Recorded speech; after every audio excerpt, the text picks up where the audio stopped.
Chapter 1. The door to Max Varella's office banged open just as he was swallowing 2 painkillers to combat the headache that had his temples clamped in a vice. A dark-haired woman in a white blouse and navy blue skirt strode halfway into the room and stopped. Her hands twisted together at her waist. "Max, hello. You must wonder what I'm doing in your office after 7 years, but I'm so sorry, Mr. Varela." His assistant Pauline followed right on the woman's heels. "She says you're a personal friend." Recognition, and another reaction he tried to shove aside, slammed into him. Emily Wade. In New York City. She used to wear her hair in a thick braid that had made his fingers itch to unravel it.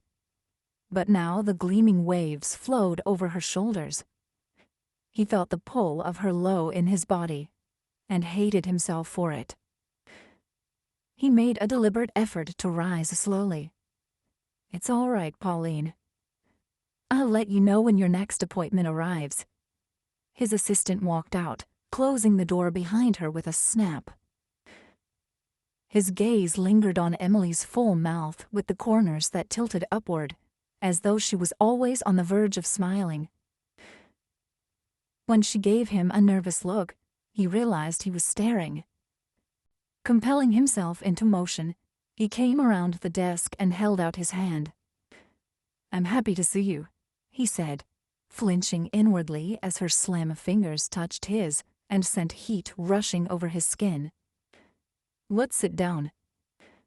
He walked toward a plush sofa and chairs, placed by the huge arched windows that framed a view of the skyscrapers of Midtown Manhattan. Emily perched on the edge of one of the chairs and smoothed her skirt over her knees before knotting her hands together again. For a woman who had the determination to get past the formidable Pauline, she seemed surprisingly uncertain of herself. He sat on the sofa and stretched his legs out, crossing them at the ankles in an attempt to appear unaffected by her presence. He couldn't begin to imagine what had brought her to his office. The last time he'd seen her had been at Camp Lejeune in North Carolina 7 years before, with her husband, Captain Jake Wade. "I didn't know Jake was stationed in New York now," Max said. "How is he doing?" She looked down at her hands and then back at him. "He's dead. 3 years ago. Killed in the line of duty. They couldn't even tell me where because the mission was so secret." Pain slashed through him at the news. The military had hired Max as a civilian consultant after they heard about the super hard but flexible polymer he'd created for his PhD thesis. He and Jake had worked together on the Marine base for about 6 months, using his polymer to develop lighter, stronger body armor. Max worked on the science of the armor, while Jake made sure it was practical for a soldier to use in the field. Their relationship had begun with a respect for each other's abilities, before it surprised Max by growing into a deep and easy friendship, which was something Max valued, because he'd known very few people he could call friends. "I'm so sorry," he said. He felt guilty, too, that he hadn't kept in touch with Jake after the project was completed and Max moved to New York. But it had been necessary to cut both Wades out of his life, in light of his unacceptable feelings for Jake's wife. He didn't want either one of them to ever know his guilty secret. He was one of the best men I've ever had the privilege to know. A true hero. While Max had been running experiments as a graduate student in the laboratory at MIT, Jake had been in the thick of fighting for his country. Jake had never spoke of his missions, but his men had shared stories of their commander's bravery with Max. They would all follow Jake into hell if he asked them to, because they had total faith that he would bring them out again. Yes, she looked down at her hands again. They awarded him a whole pile of medals posthumously, which means that he saved others at the cost of his own life. When she raised her head, her expression was composed. I'm glad you remember him as a brave and honorable man. He nodded. My deepest sympathy to you and to your daughter. He pictured the 2-year-old child, who had often been balanced on Emily's hip, as she welcomed him into their home for one of the many dinners Jake had invited him to join. Emily had always greeted Max with a warm smile and a kiss on the cheek. After a while, he had found ways to avoid her greeting, because just the innocent brush of her soft lips would give him a hard-on, which made him feel like the lowest variety of pond scum. Emily nodded and then took a deep breath. I know you have an important meeting soon, so I'll be brief. I've come because I need your help. It was difficult to gather her thoughts with Mac's dark gaze boring into her. He'd shaved off the grad student's beard he'd sported 7 years before. His uncovered jawline was sharp, his chin decisive, and his mouth was something she'd rather not think about. He'd always had the ability to unsettle her, but it had evidently intensified over the intervening years. Of course, he'd gone from being a newly minted PhD to the increasingly successful CEO of VChem Industries. He wore power and wealth with the same ease that he wore his dark gray suit and silver tie. If that wasn't enough to intimidate her, the size of his office was. Vast stretches of thick carpeting separated a huge sleek desk loaded with computer monitors from a conference table that seated 8, and from the conversation area where she now sat, holding on to her precarious courage with both hands. But approaching Max was her last hope for the children and the dogs, so she needed to focus. She straightened her spine, the way Jake would when he came to attention. I'm the director of Carver Center, which is an after-school program for disadvantaged kids, ages 8 through 13, in South Harlem. We have an idea for adding an extra dimension of responsibility and love to their lives, and we applied to your Catalyst Foundation for the money to fund it. However, the application was turned down, and we don't have time to apply elsewhere, so I was hoping I could persuade you to reconsider. She sent him a pleading look. Quickly. The dark arches of his eyebrows rose in surprise. I don't handle the grants from Catalyst. All decisions on funding are made by Shelby Laird. Emily flinched inwardly because she knew that. All too well. She'd been called in for an interview with the tall, skinny Ms. Laird of the pale hair and eyes, who had looked down her nose in a way that made Emily feel like a frumpy worm with pretensions. The woman had dismissed Emily's idea as impractical and a waste of Catalyst's money, but Emily knew it would make a huge difference in the kids' lives. I've spoken to Ms. Laird already, Emily said, her heart sinking. Max probably wouldn't want to overrule his foundation manager. However, she had to think of the 3 kids who'd each told her they wanted a puppy for Christmas, but knew they'd never get one. The longing in their faces and voices had wrung her heart, and then sparked the idea that had brought her to Max Varella's office in a last-ditch effort to make it happen. His eyebrows rose again. What exactly is your idea? He asked in that deep, rumbling baritone of a voice she had always thought sounded like a jaguar purring inside a cello. We call the program Canine Angels, she said. The kids we serve are so often treated as though they don't matter. So we found a way to make them feel needed and loved. She met his gaze, willing him to understand. Each one of them will be assigned their own dog to take care of after school. The dogs will live at the Carver Center.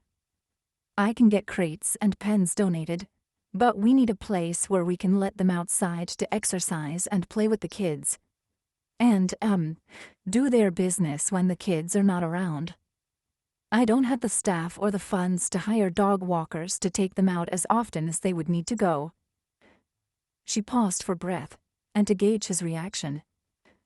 When she'd mentioned the dogs, it was as though shutters had closed over his face, and she'd seen a subtle withdrawal in the shift of his wide shoulders against the sofa's back. Did he dislike dogs?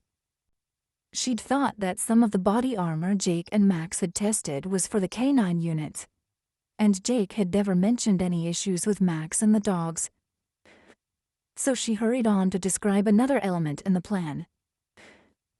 We'd also like a place to plant vegetables that the kids would help grow. We could use our harvest in the meals the center serves. Think how great it will make the kids feel to know they've grown the food they're eating. At this point, she hoped for some flicker of interest to encourage her. Max was certainly paying attention. His dark eyes never left her face, but his expression was unreadable. She squared her shoulders and plunged back into her speech.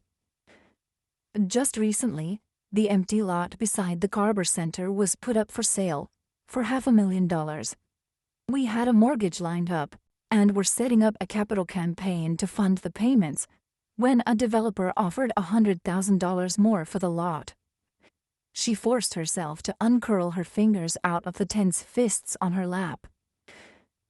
The owner of the lot wants to sell it to us, but he also wants to maximize his profits, of course. And the developer needs to close the deal before the end of the year. Since it's mid-December, that doesn't give us much time to raise the extra money. Even worse, when they had requested an increase in the mortgage, some higher-up loan officer from outside their local bank branch decided to cancel the whole mortgage commitment, saying the center wasn't a good credit risk. But she wasn't going to share that with Max. "I begin to see Shelby's issue with your request," Max said. "Over $500,000 for a dog park and a few rows of vegetables seems like an underutilization of funds." Despair crawled at her chest. She leaned forward for one last desperate entreaty. "That's just the underpinning of the program. It's $500,000 to give these children a sense of being important in someone's life, of being loved unconditionally, to teach them what it's like to have another living being depend on them. I bring my dog to work every day, and I see what an incredible effect she has on the kids. Just think how much more they would grow and blossom with their very own dogs to love." Emily realized her voice had gotten louder as her speech had become more impassioned. "I'm sorry," she said, "but we were so close to making this happen, and now—" She gestured in helpless frustration. "How much cash do you have on hand?" he asked. She tried to keep her gaze level as she gave her pathetic answer. "Not quite $60,000. He ran his hand over his ink-dark hair, shorter than in the old days, but still thick and waving down to his collar. "I see your problem." She sighed. "Our board members are deeply committed, but not wealthy or well-connected. We had hoped to have more time." She could see refusal in the downturn of his mouth, so she talked faster. "Please, come see the center and the lot. I think you'll be impressed with what we have already accomplished, as well as our vision for the new program. Give us a chance." He started to shake his head. She closed her eyes, refusing to see his rejection. She had one last card to play, one she had hoped never to use, but it was all she had left. She opened her eyes and reached out in supplication. "In honor of Jake's memory." Max stared at her for a long moment with an odd, arrested expression on his face. Then he made a gesture of apology. "I wish I could, but my schedule is wall-to-wall for the next couple of weeks. I, too, have a deal to close before the end of the year." He stood. "I'll ask Shelby to reconsider your proposal." Emily wanted to collapse in a heap on the floor and wail. Instead, she forced a smile and a gracious nod. "With your endorsement, I'm sure Ms. Laird will grasp its merits this time." Emily was sure Ms. Laird would do nothing of the sort, even if Max spoke to her about it. which she was not convinced would happen. However, she rose and held out her hand. "I'm sorry to intrude on you when you're so busy, but honestly, I was desperate." Max took her hand between both of his, so the warmth radiated up her arm. Despite her profound disappointment, her body reacted to him with a liquid slide of heat low in her belly. It felt oddly disloyal to lust after a man she'd known when she was married to Jake.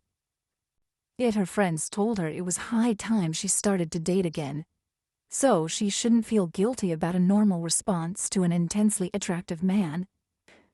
He was completely out of her reach, which meant there was no danger of anything happening between them. He had said something in that smooth growl of his that vibrated right down into her bones. But she'd missed the words. "My apologies," she said. "I was lost in the past." The hard contours of his mouth softened into a reminiscent smile. It nearly undid her when white teeth flashed in contrast to the olive of his skin. "Those were heady times. Jake and I felt we could make a difference." "You did," she said. "Jake was so proud when his fellow Marines began to use your body armor. He personally knew of at least half a dozen soldiers who were alive because of it. And I'm sure there were many more." She had been proud too, and then furious when he died in spite of the armor. Max's smile faded. "I wish it could have saved him."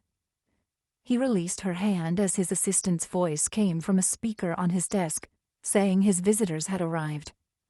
Emily wanted to beg him to wrap her hand in his warmth and strength again, but she flattened her palm against her thigh. "Thank you," she said, "for your time and your sympathy. Please give Pauline your phone number so we can keep in touch," he said, walking beside her to the door. But she knew he was merely being polite. A man like Max Varela had no reason to keep in touch with her. Chapter 2.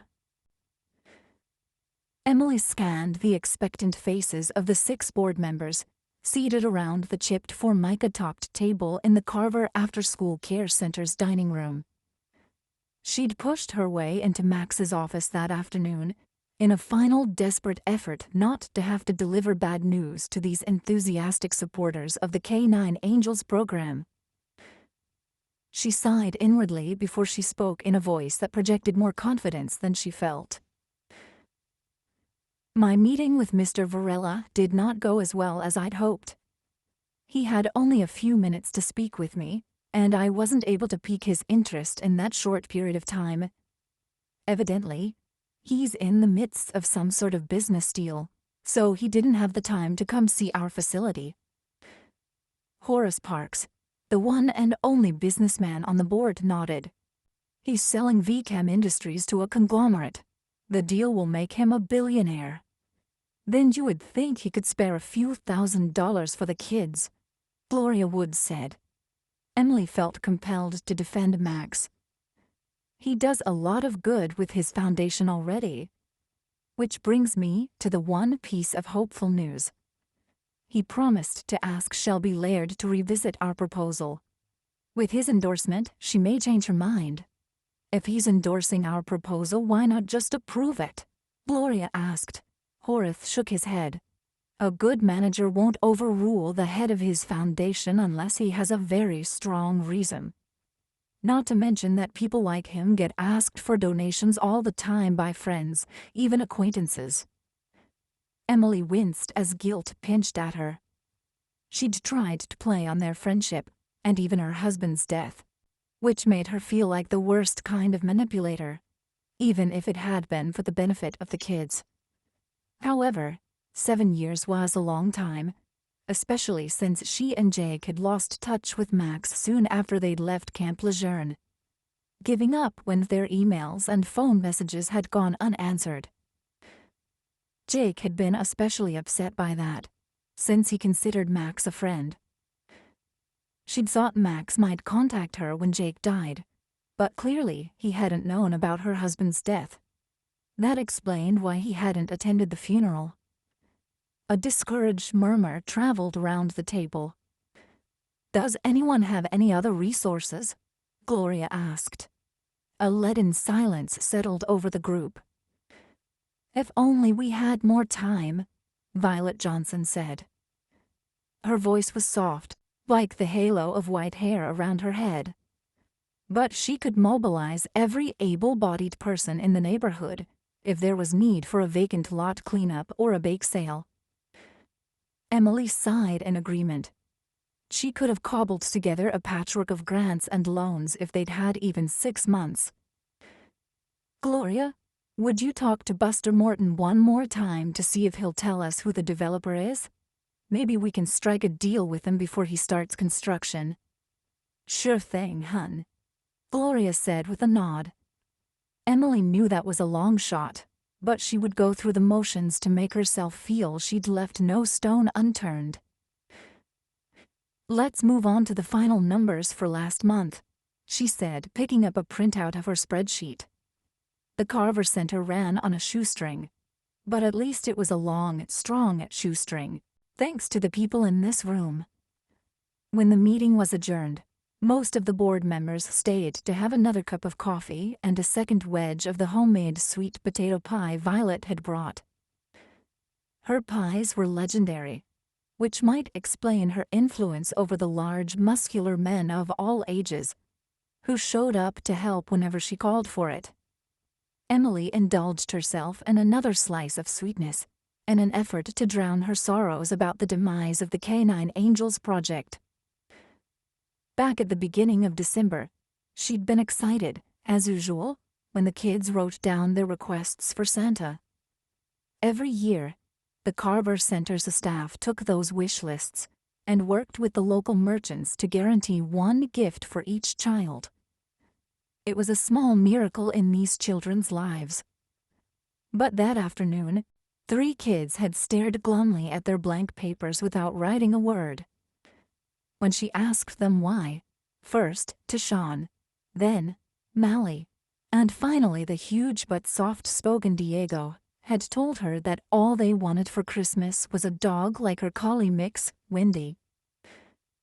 None of them had any hope of getting one. Tashawn's mother worked 2 weekday jobs and 1 weekend job to keep the family housed and fed. There was no money left over for dog food or vet bills. Mally lived with her aunt, who treated her more like a servant than a child. She slept on an air mattress on the kitchen floor, like Cinderella without the fairy godmother. As for Diego, no one knew whether his mother was alive or dead. And his father was a loan shark who was known to beat up customers if they didn't pay on time. When 12-year-old Diego refused to join the family business, his father threw him out of the apartment. Now Emily broke half a dozen laws by allowing the boy to sleep in the warm, dry basement of the center. On a bed Violet had scrounged up, until they could find a stable foster home for him. Violet also dropped off clothes whenever she could find large enough sizes to fit the boy. The elderly woman never mentioned Diego's name, but Emily accepted them, knowing who they were for. When all 3 children had expressed the same wistful desire within 1 hour, how could Emily not take that as a sign that she was meant to find a way to make it happen? These children needed the kind of unconditional love and attention a dog would give them. Turning to the window, she looked out onto the vacant lot beside the center's 4-story building. The lot they couldn't afford to buy. The temperature had warmed up from its Arctic levels just enough to allow a light dusting of snow to fall, coating the short brown grass of the lot in a layer of white that glowed under the streetlights. The window she stood beside painted an elongated rectangle of gold on the snow, with her silhouette at its center. Buster Morton was a good neighbor. Unlike many absentee owners, he kept the lot tidy behind its chain-link fence, partly out of respect for the center. He approved of their mission, but he approved of money more. Emily couldn't blame him.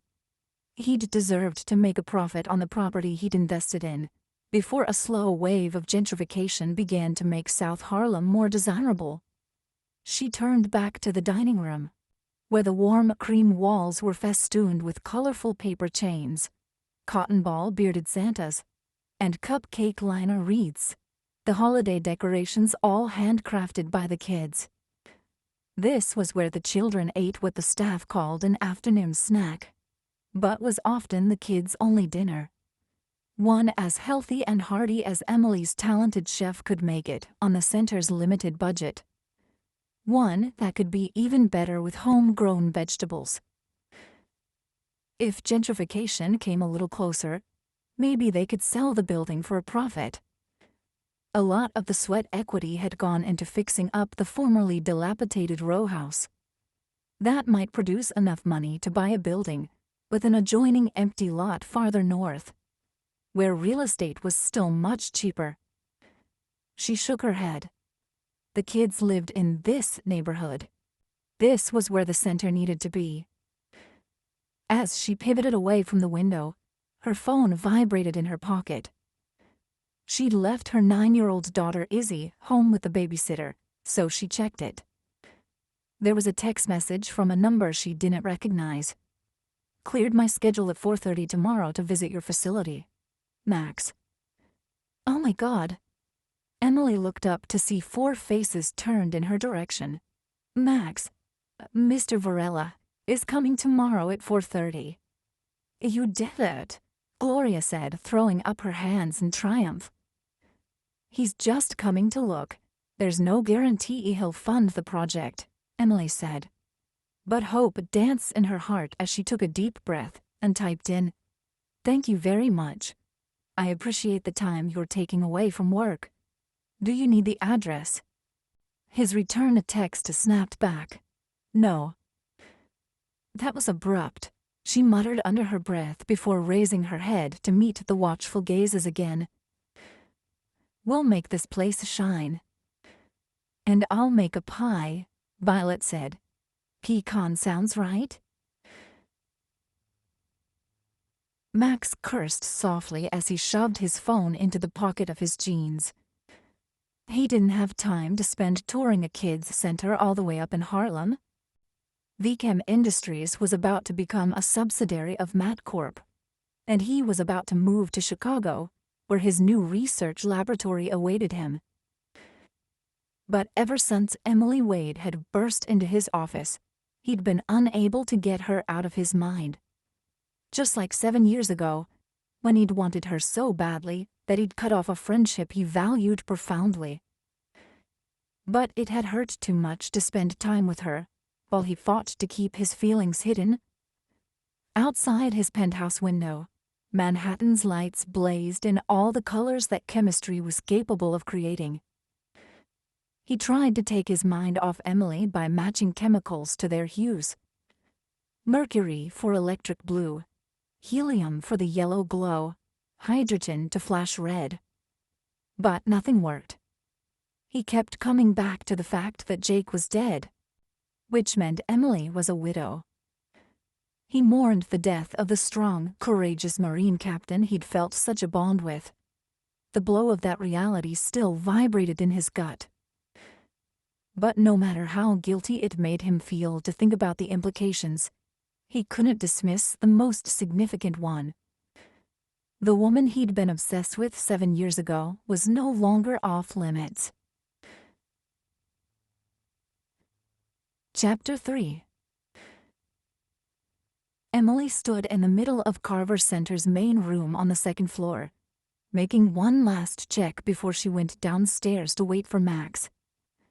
About 25 kids were packed into the space, lounging on the mismatched couches and chairs, bending over puzzles and board games, or concentrating on projects in the art corner. She'd already looked in on the 3rd floor, with its computers, desks, and study rooms, where another 15 children were doing homework or cramming for exams. The room's usual decor was supplemented by strings of colored lights draped around the windows. Wreaths hung on the doors, and a Christmas tree standing in one corner, adorned with ornaments created by the kids. She hoped the festive additions would put Max in a generous mood. She had called the kids together earlier to explain that they were having an important visitor and asked them to keep things neater than usual today. The kids were doing a pretty good job, although Jackson thought he was hiding the fact that he had smuggled in a candy bar. Food was supposed to be confined to the first floor, where the kitchen and dining room were located. Emily sighed and walked over to hold out her hand. Jackson straightened up on the couch, where he had been slumped listening to something on his phone. He pulled out one earbud. "What?" "The candy. You can pick it up from Powell at the front desk on the way out." Jackson rolled his eyes, but fished the half-eaten chocolate bar out of his sweatshirt pocket and handed it over. "Sorry, Miss Emily. If you bring it in here again, I'll hand it over to Nurse. She loves chocolate." The boy snorted.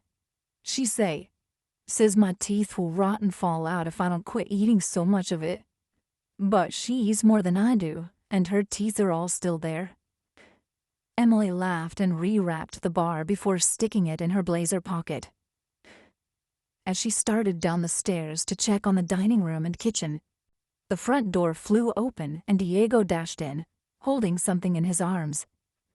Powell, the security guard, jumped up and started around his desk before he stopped with a chuckle. "Diego, what are you doing running in here like that? I nearly tackled you." The boy didn't stop, heading straight for Emily. He held out the bundle in his arms, choking on a sob. "He got hit by a car. Some bad kids was being mean to him, and when I stopped them, he ran into the street. Can we take him to the vet?" His voice was tight with anguish. Emily hurried down the last 2 steps to look at what Diego carried. A small black dog, its eyes closed, its head encrusted with blood and dirt, lay wrapped in the boy's sweatshirt while Diego shivered in his shirt sleeves from the deep freeze outside. Diego looked at her as he cradled the dog in his thick, muscular arms. The arms his father wanted him to use for intimidation of delinquent customers, while Diego wanted to use them to hold and protect every small creature he encountered. She saw the clash of hope and uncertainty in his brown eyes. He'd been let down, and worse, by so many of the adults in his life. She wasn't about to add to the list. "Let me think," she said. The vet was too far away to carry an injured dog on foot, and everyone at the center either walked or took public transportation to work. So she would have to get a taxi, which wasn't so easy in this area. And what about her appointment with Max? He had made time in his hectic CEO's schedule to come here. If he liked what he saw, his support could help more than just one boy and one stray dog. She closed her eyes for a brief moment as she made her decision, knowing it might jeopardize the whole K9 Angels project. "You stay here. I'll grab my coat and purse and tell Nurse I'm leaving." Diego nodded. Emily was about to head back up the stairs when the front door swung open again. Max strode through it, his charcoal overcoat flapping open to reveal a dark blue suit and red tie. He looked even more intimidating than he had the day before in his office, maybe because he was frowning. Inspiration struck her in a blinding flash. She could solve 2 problems at once and give him a vivid illustration of why K9 Angels was so vital to the kids. "Max, it's so great to see you. Did you drive here?" He came to a halt, the tenor of his frown changing from irritation to surprise. "Yes, why?" "Because we need to take an injured dog to the vet, and we need a car to do it." She put her arm around Diego's massive shoulders. Diego rescued him from being tortured by some kids, but the poor dog ran into the street to escape and got hit by a car. Max surveyed the large boy and the small dog, his expression impassive. His gaze flicked to Emily before he turned back toward the door, saying over his shoulder, "Come with me." Emily realized she hadn't been breathing when she sucked in a gulp of oxygen and gave Diego a quick squeeze before releasing him. He started forward while she debated going for her coat. "Take my jacket, Miss Emily," Powell said, holding out a bulky, flannel-lined brown garment with a security patch sewn on the arm.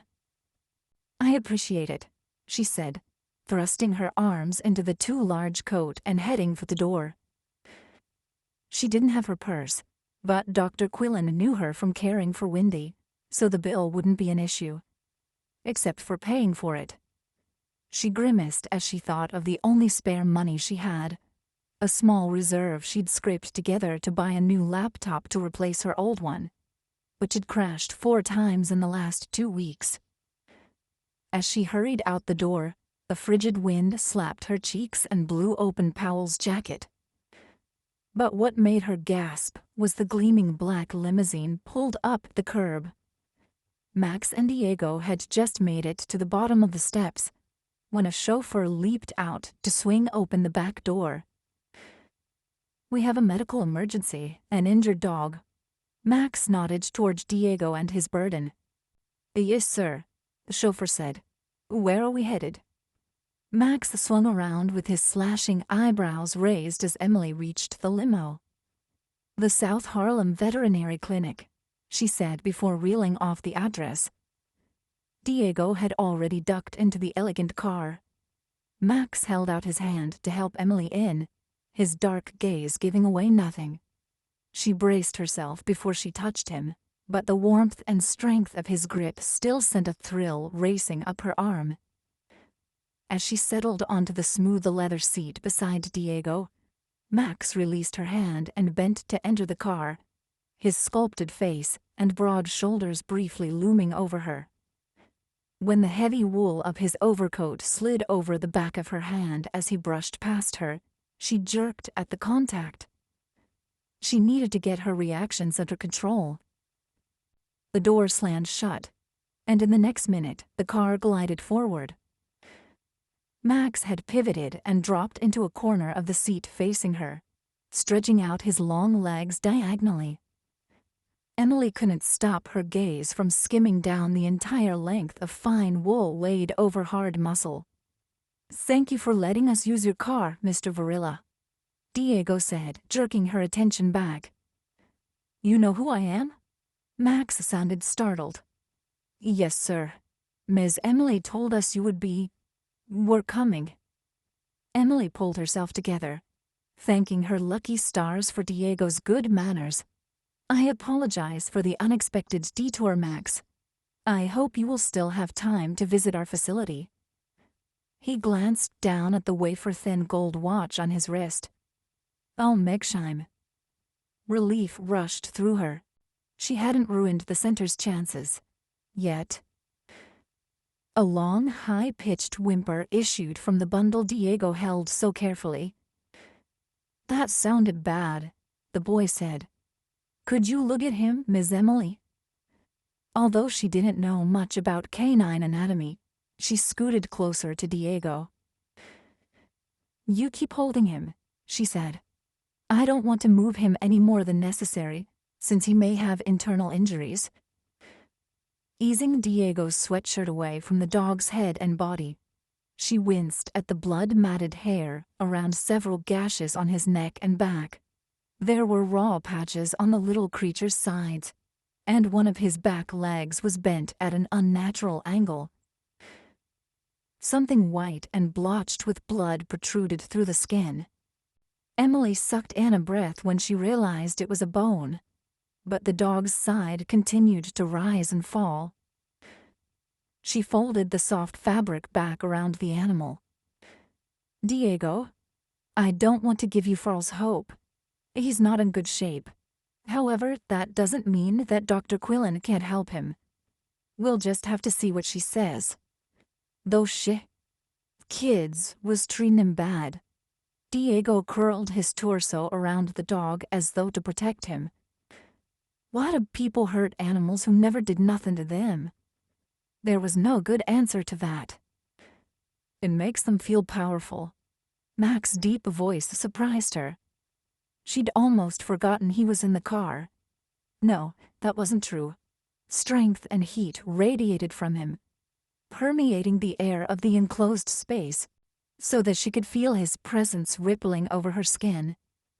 She just hadn't expected him to involve himself with Diego.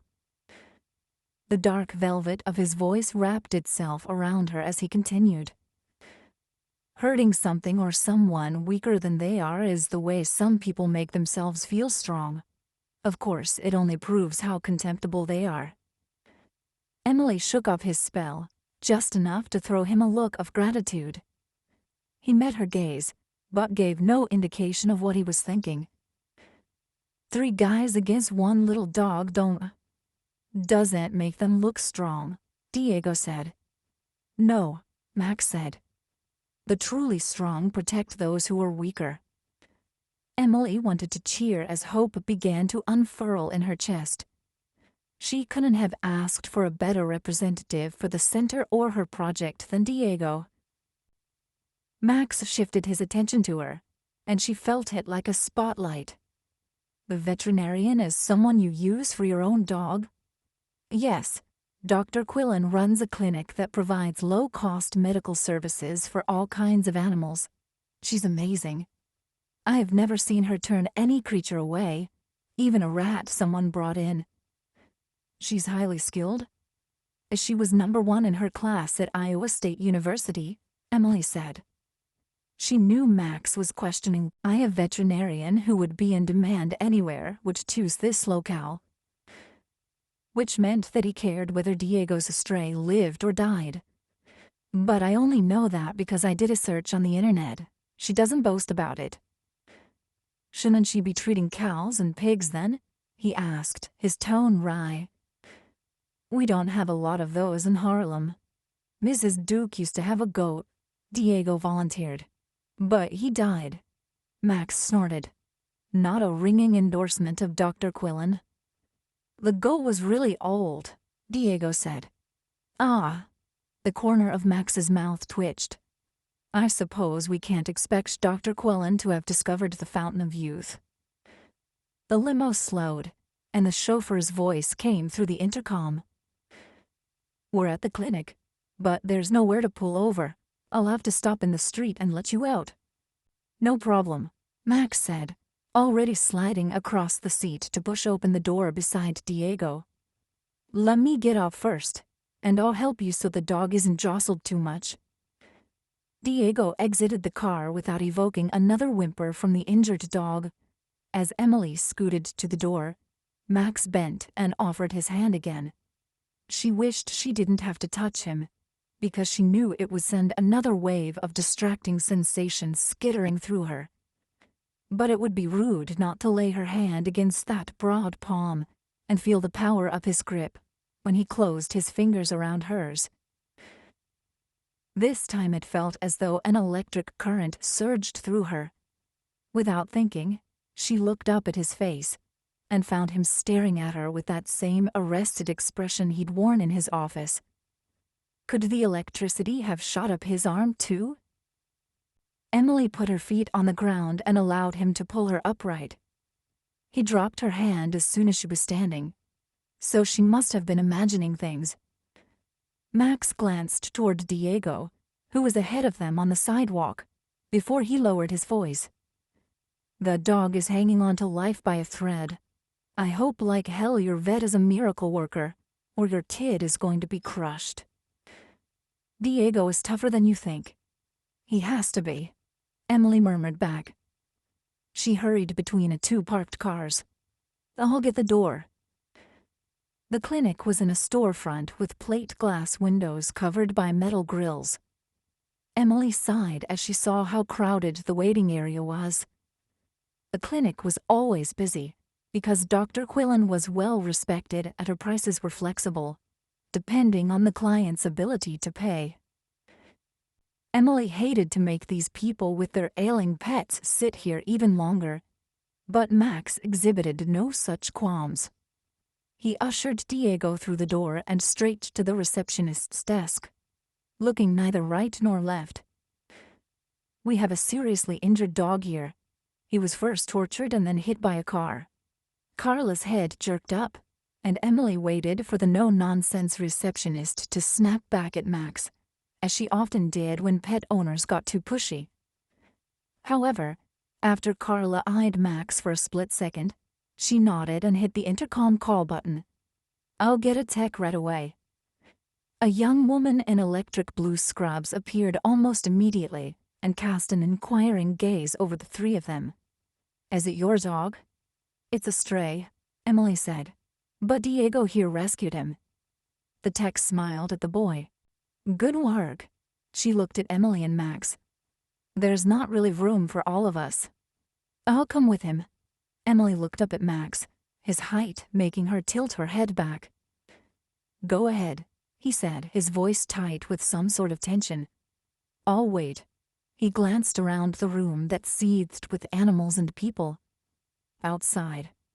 She nodded and followed the vet tech and Diego down a corridor floored with cracked gray linoleum, but painted a soft green, and hung with posters of adorable baby animals. They turned into a small room where most of the space was taken up by a stainless steel examination table, with a spongy blue cushion padding the top.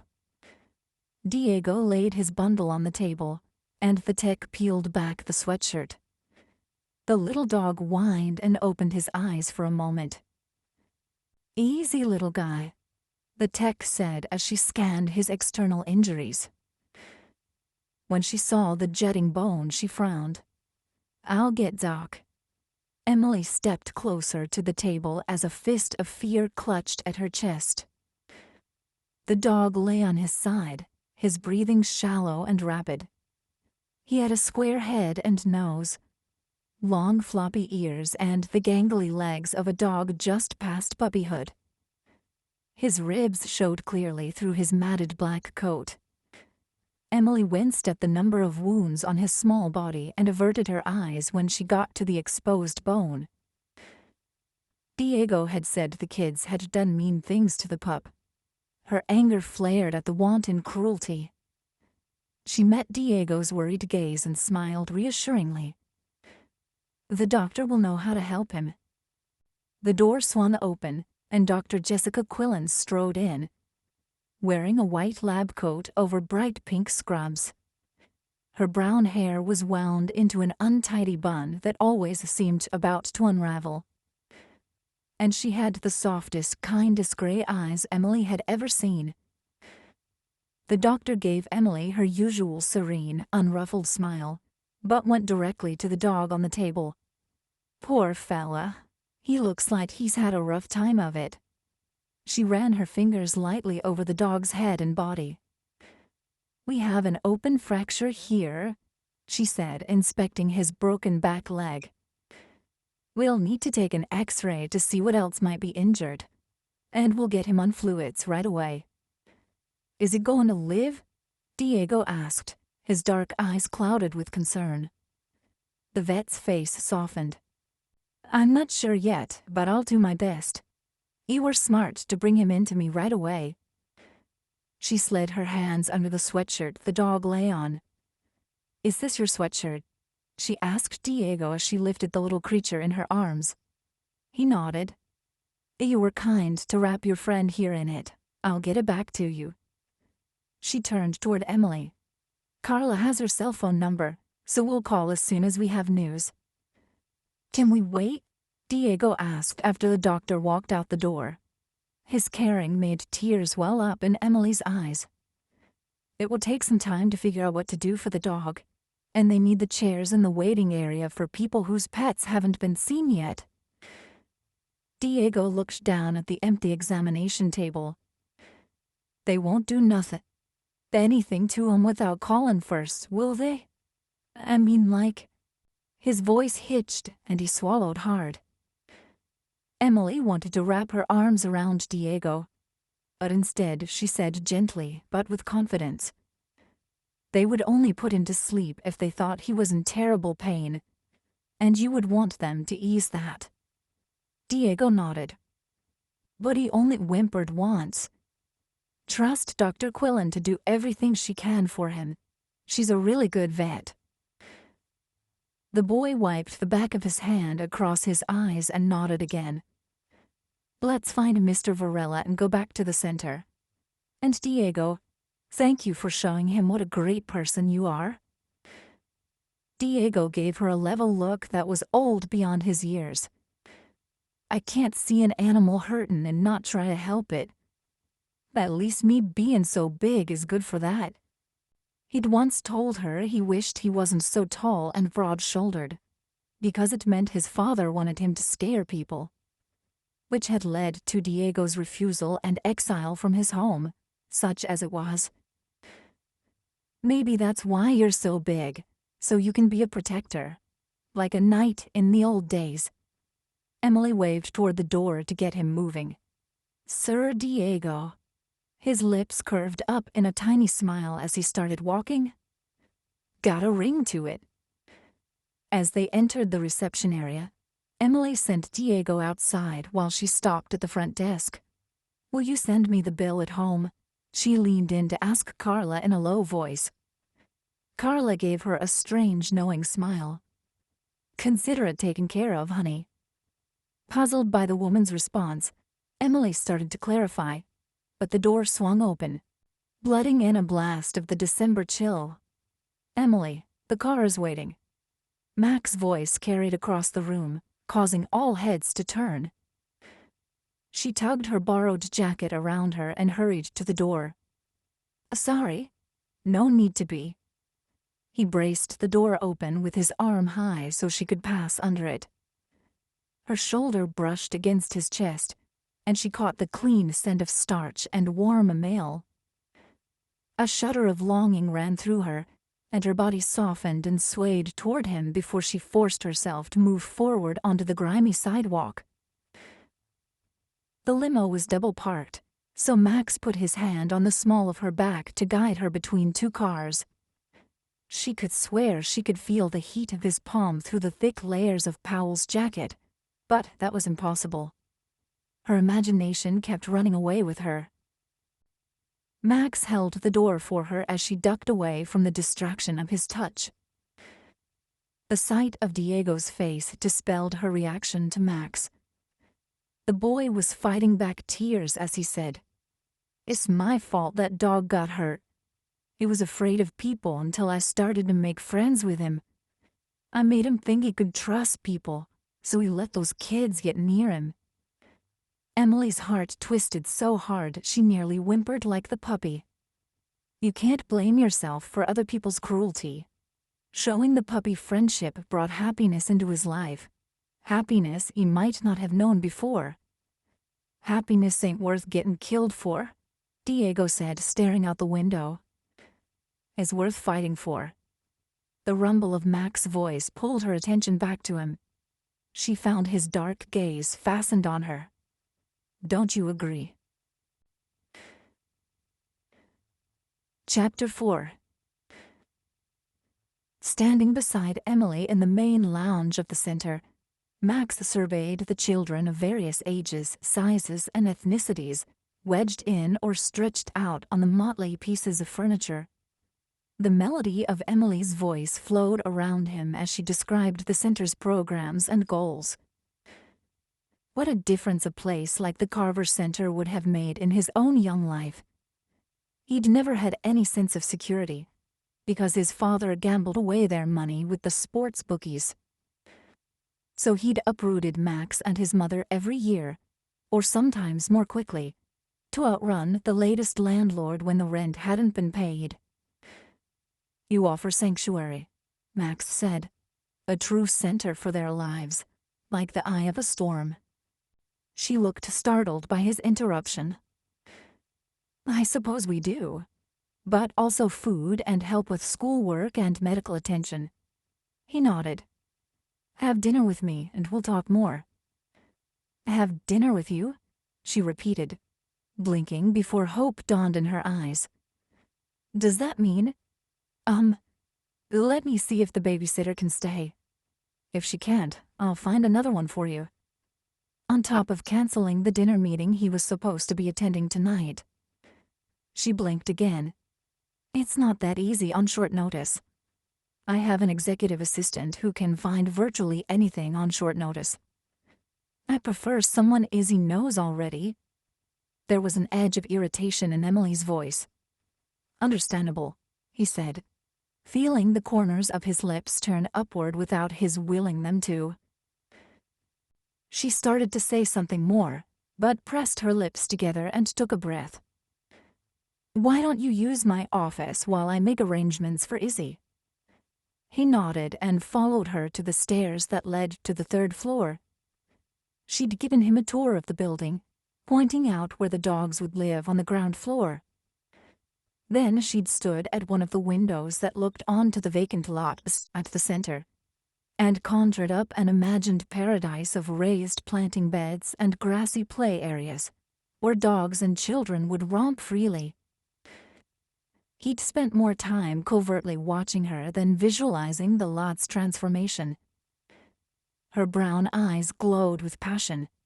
Her hands sketched graceful arcs in the air, and her mouth, that soft, seductive mouth, shaped words that brought her vision to life.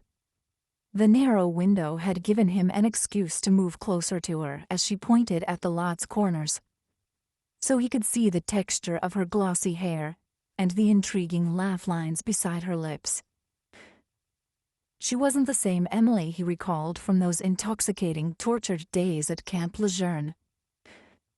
She'd been softer then, maybe because her soldier husband had cornered the market on toughness. Now the steel of her character was more in evidence. The scent of a light floral perfume drifted up to his nostrils, the remembered fragrance pulling him back to the hot humidity of the North Carolina summer, when she'd waltz around the kitchen barefoot, a cotton sundress floating around her, as she cooked dinner for the three of them. Little curling strands of her hair would cling to the perspiration, sheening her forehead and throat. He had wanted to lick her damp skin to taste it. He felt a tightening in his groin and dragged his thoughts back to the present, which wasn't so bad, as he watched the dark fabric of her skirt pull tight over the curve of her bottom with each step she took up the narrow staircase in front of him. His inability to keep his thoughts under control unsettled him. However, when it came to the Carver Center, he had no trouble with his decision. Emily had the ridiculous sense that Max Varela was staring at her backside. The man who had been nothing but courteous and attentive as he listened to her blather on about the Carver Center could not possibly be interested in the movement of her hips. Still, she did everything she could to keep them from swaying as she climbed the flight of gray linoleum steps that seemed much longer than usual. Shoving her absurd self-consciousness aside, she tried to interpret his comment about discussing the center over dinner. That had to be good. If he wasn't going to give them money, he would just say no and leave. Discussion was progress. She crossed her fingers that Letitia would be able to stay with Izzy, because she needed that grant money yesterday. With relief, she reached the last step and led Max to her office. It was small, but had a window that looked out over the street. She offered him the only chair other than the one behind her desk, a solid wooden piece with bright orange upholstery that had come in an odd lot of miscellaneous office furniture donated to the center. He sat with a controlled energy that vibrated off the walls and made it hard to breathe. "Would you like some water or coffee?" she asked. "Water would be much appreciated. I'll be right back." She hurried to the mini fridge that was tucked under the stairs and grabbed 2 bottles. The heat from the clanking old radiators dried out the air so much that she wasn't surprised Max was parched. Although it was better than no heat at all, as they'd discovered when the boiler cut out the previous week. When she came back to the office, she expected to find Max working on a cell phone. Instead, he stood in front of the framed photo of Jake, Izzy, and herself that hung on the wall across from her desk. It had been taken by one of Jake's fellow Marines, during the last trip their little family had made to Wrightsville Beach before Jake was killed. She and Jake each held one of Izzy's hands and were swinging the 5-year-old up in the air between them as the surf broke around their knees. The slanting afternoon sun touched their laughing faces with gold, while it brushed light and shadow over the rippling muscles of Jake's bare torso. Even then, she'd known it was a moment of pure happiness that she should imprint on her memory. Jake was the kind of man who made you want to live up to his standards, Max said. He was a hero in more than the military sense. He showed you how to be a better person in every aspect of life. I was honored to have him as a friend. Tears burned behind her eyelids. He was a good man, a great father, a wonderful husband. And he was gone. I wish I had known. Max twisted the cap off the water bottle and took a drink. I would have come to his funeral, to honor him. I'm sorry. She didn't know what else to say. He pivoted on his heels so she could see the shadows in his eyes. No, I knew what kind of job he did. I should have. Once again his voice trailed off. She understood what he was thinking. He should have known that Jake could be killed at any time. He should have kept track of the Camp Lejeune obituaries.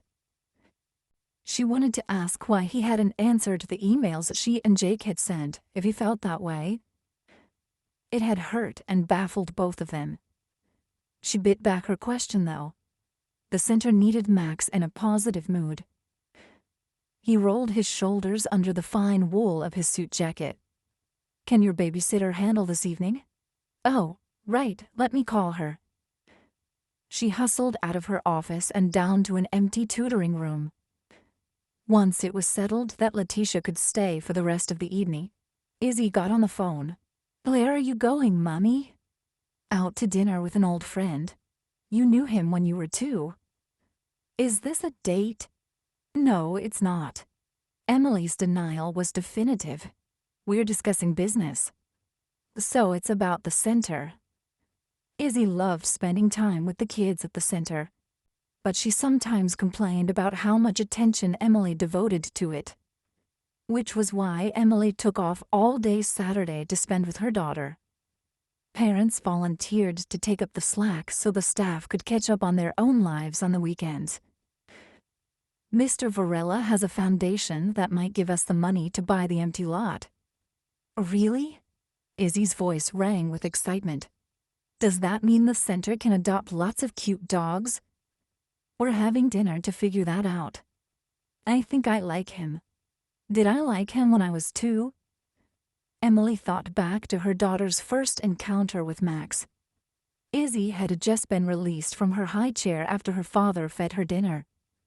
Jake had forgotten to take the food-covered bib off, but Emily didn't notice that as she let Max in the front door. Izzy had dashed down the hallway and wrapped herself around Max's leg, smearing multicolored leftovers all over his blue jeans. The expression of shock on his face had sent Emily and Jake into paroxysms of laughter, making it difficult to stammer out their apologies. After that, Max had always cast a surreptitious glance in the direction of the kitchen before he entered their house. But he'd also gotten down on the floor and played with Izzy. Emily had noticed he wasn't good with the make-believe games Izzy liked best.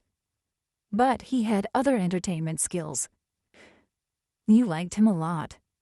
He used to build huge towers of blocks for you to knock down.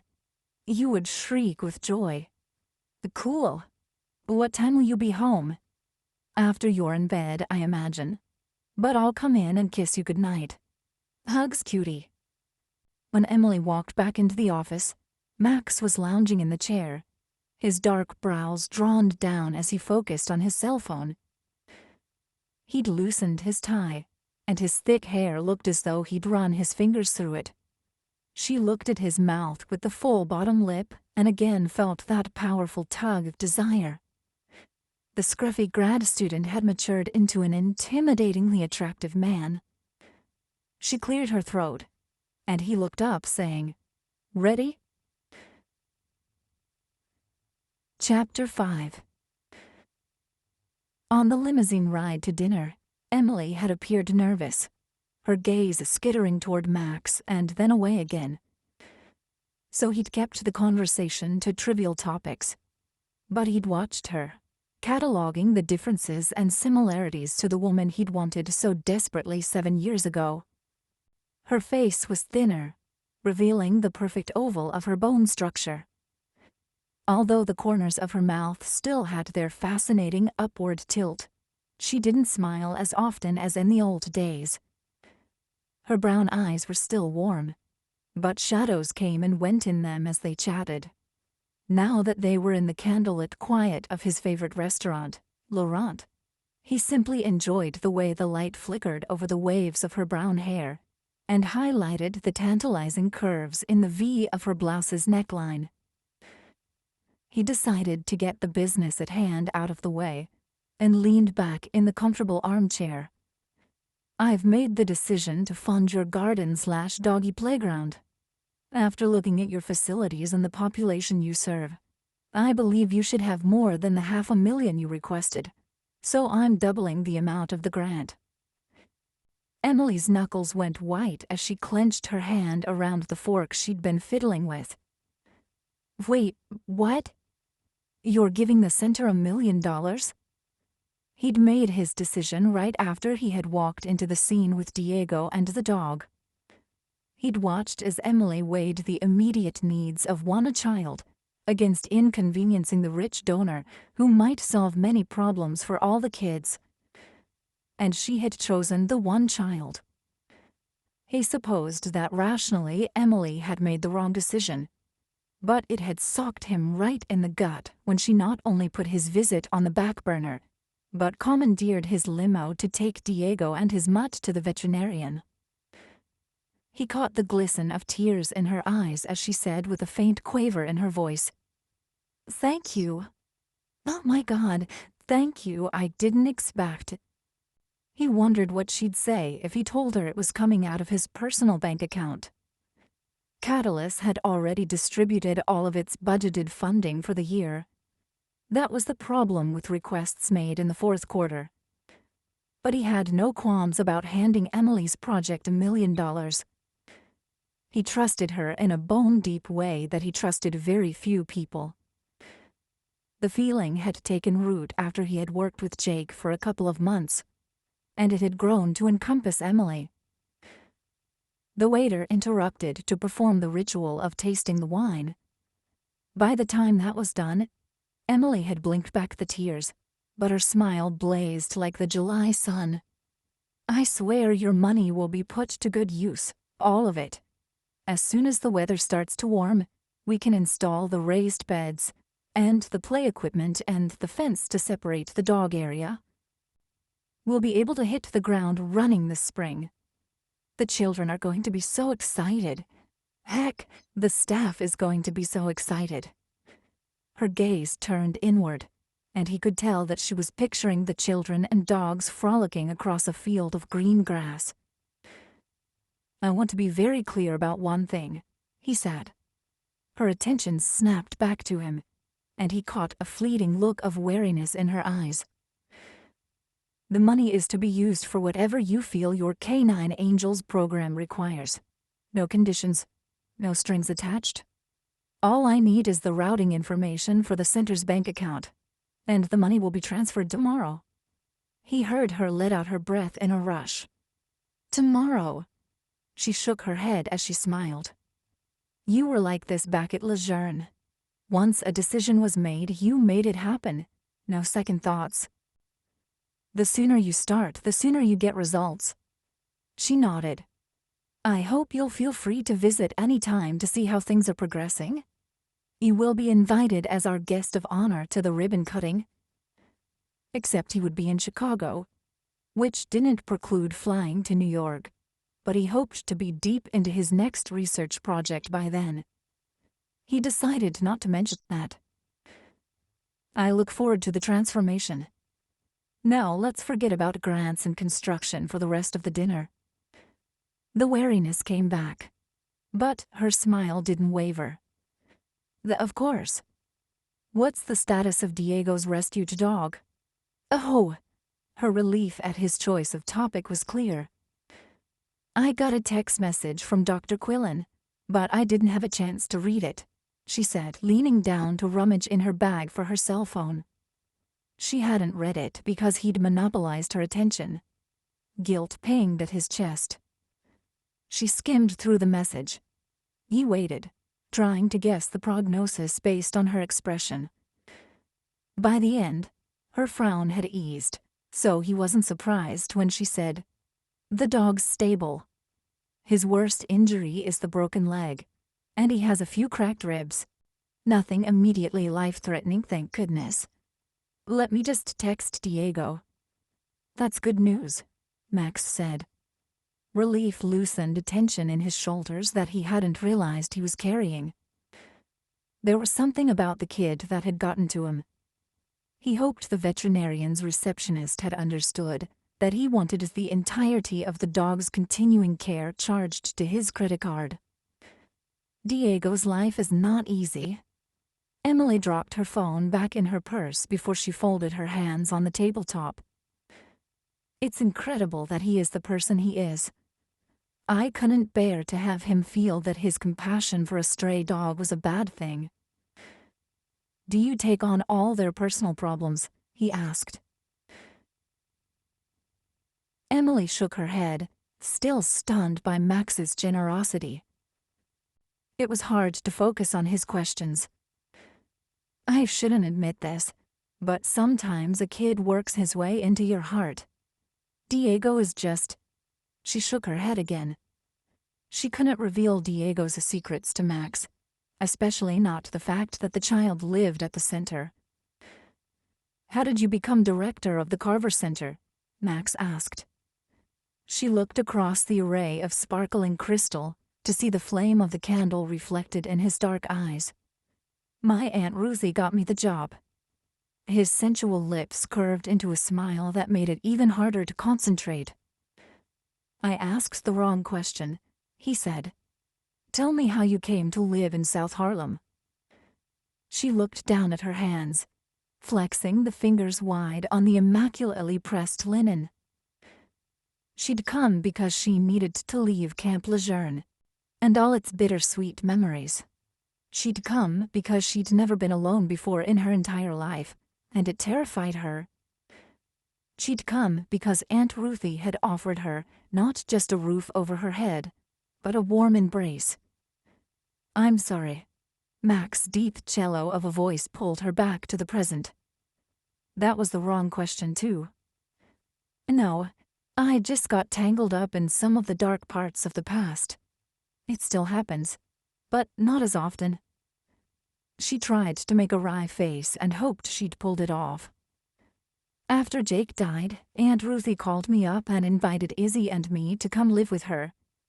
She's not really my aunt, but we always called her that because she was my mother's best friend. She used to visit us, bringing a whiff of big city glamour and the coolest gifts with her. I adored her. Her health had declined, so she needed some help, and I wanted to." She looked at the man across from her who had just handed her $1 million and decided to go with honesty. "I wanted to get away from a place that reminded me of what I'd lost." Max nodded. "Understandable. Aunt Ruthie thought I'd be perfect for the Carver Center job. She was a singer and had moved to South Harlem when she fell in love with a saxophonist who lived there. They broke up, but she stayed for the rest of her life. She knew everyone, so she pulled a few strings." She was surprised to see the angles of Max's face ease into a look of sympathy. "Knew, past tense." She nodded. "About a year after Izzy and I arrived, she passed away. It was quick, which is what she wanted. But it had left her alone once again." Emily swallowed the tears that threatened to clog her throat. "She had no blood relatives, so she left me her house and her will. which is why I can afford to continue to work at the center. Ruthie had left her a small amount of money too, which combined with Jake's insurance policy had become Izzy's college fund. Another reason she could stay at the center. The center is not just your job, it's your passion, Max said. It's my family, my community, Emily said. Her safety net. Without all the connections she had made through the center, Aunt Ruthie's death would have toppled her back into that chasm of lonely terror Jake's death had plunged her into. Two waiters set down huge plates decorated with gray and white geometric patterns. In the center of each plate was a depression that held small oysters and a creamy sauce garnished with black caviar. When Max had ordered for both of them, he'd said this was the restaurant's signature dish. Their food's arrival reminded Emily that she should pay attention to her surroundings, since she would never be able to afford to eat here on her own. As Max assured the waiter that all was well, she scanned the restaurant with interest. The room they sat in was understated in its decor, all taupes and grays and creams and soft surfaces. But the considerable space between the tables indicated just how expensive the food was. No packing in the guests for maximum volume. The fork she'd toyed with when Max hit her with his bombshell announcement was substantial in weight, with sleek modern lines that screamed exclusive. Turning her focus back to the food, Emily picked up the mother-of-pearl spoon they'd brought with the appetizer and scooped up an oyster, lifting it to her mouth. The beads of caviar exploded with brine, contrasting with the rich sauce and the slide of the mollusk. She hummed as she let the flavors and textures delight her palate. Now she understood why Max said he was a regular patron. I've considered ordering a dinner-size portion of this dish, Max said with a quirk of his lips. But I think it's better to leave yourself always wanting more. As long as you feel satisfied with what you had. She felt a blush creep up her cheeks at the sense that they could be talking about something other than food. It's your turn. How did you end up in New York?